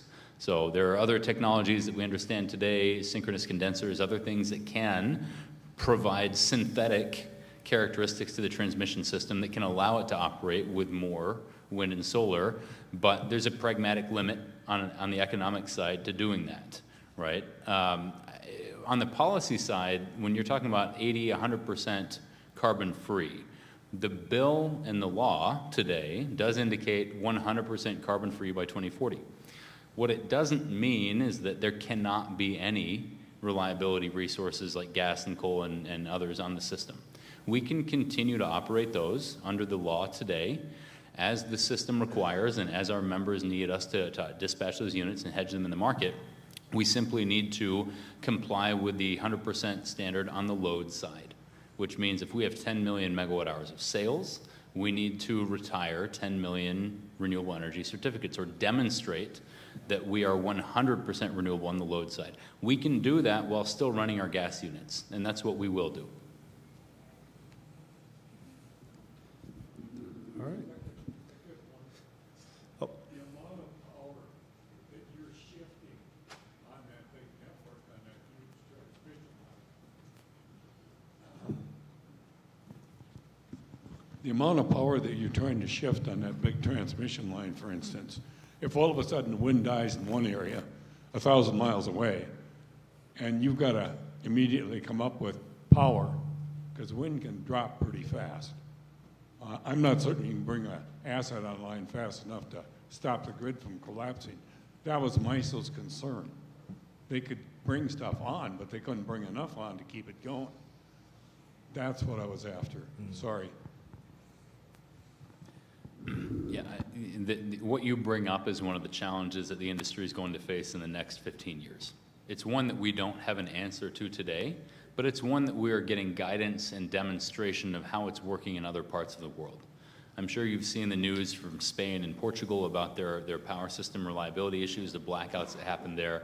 There's still analysis underway about what happened. There was a substantial voltage deviation on the transmission system that resulted from a number of resources being out on maintenance, resources that were providing those reliability characteristics on the system, and that we saw what we understand to be a runaway effect on voltage deviation on that transmission system that resulted in cascading reliability events. Now, that's not something that anybody wants to see, and it's not a situation that we think that we're going to find ourselves in here in the country anytime soon. But your question is a good one, and it's one that we think about every day, and that we look around the world and around the country as to how we might solve that to ensure that that does not happen. MISO has a number of reliability levels going into periods of peak demand. MISO understands and knows when resources are on and when they're off. And so this is something that we think about on a daily basis, that MISO has an extraordinarily high focus on, and that Pretty and her team are working with power supply at GRE and with other utilities around the state and the country to ensure that transmission and power supply are working together the way they should to keep the lights on. All right. Yeah, and I would just echo that. Thank you, Zach. And I would just echo, the situation that so we look at all of these things happening around the globe as great learnings for ourselves, right? And grid stability, system strength, these are concepts and technical issues that have been understood for a long time, that this is becoming a major issue in a number of countries, and we're starting to see this. It's not dictating, what we can and can't do necessarily with the types of resources, but we have to make sure that we're maintaining voltage at a specific level to maintain grid stability. And so it's really managing the system. We've got to make sure that we're building a resilient system to accommodate these different generation resources. I'm not here to point at one or the other, but we have to make sure there's built-in inertia that isn't necessarily oftentimes a positive attribute when it comes to renewables. We need to make sure we've got flexible power backup. We need to make sure that we've got strong grid interconnections, as we think about what happened in Texas. So all of these situations are giving us learnings that we are taking into account and making sure that we're using the technology that we have today in all the different places on the system that we need to, whether it's like simple capacitors, StatVar, compensators, StatComs, all the electrical systems that can be placed on our grid to make sure that we can maintain the level of voltage stability and frequency regulation to, allow for supply and demand to match up perfectly and not have oscillating swings, right? I think, like Zach said, once the reports come out, we will see what was really missing on their system, because you do have to design your system to meet generation. You really do. And Derek has some additional comments that you'd like to add?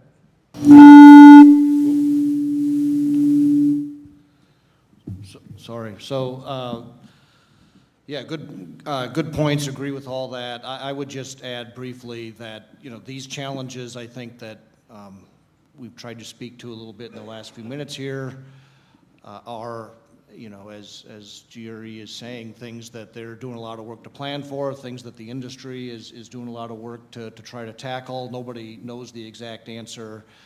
I certainly, as I hope was clear from my remarks, share the concern about these challenges, and again, would feel that, you know, the only proven carbon-free resource that's available today that isn't some kind of pipe dream about we're going to innovate is a nuclear resource. And so it's specifically something I think we ought to do on the policy side, as we discussed, to allow for some of these challenges to have that as a tool to address them in future years. Well said. Well, I'm mindful of the time. We're already past lunch, but I don't think that would be very appealing to everyone not to have lunch. So perhaps, and I'm not seeing any additional questions. Are there any online, Dylan? No.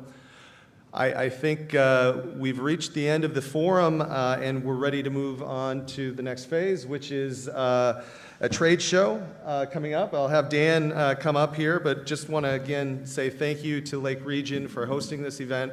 Thank you to the staff and all the work that you've all done to make this happen and be successful, especially with the technology. It's great to have Stearns have an ability to participate in this with the technology that we've had. So kudos to everyone for making this happen, and thank you for all your time and attention today. Thank you.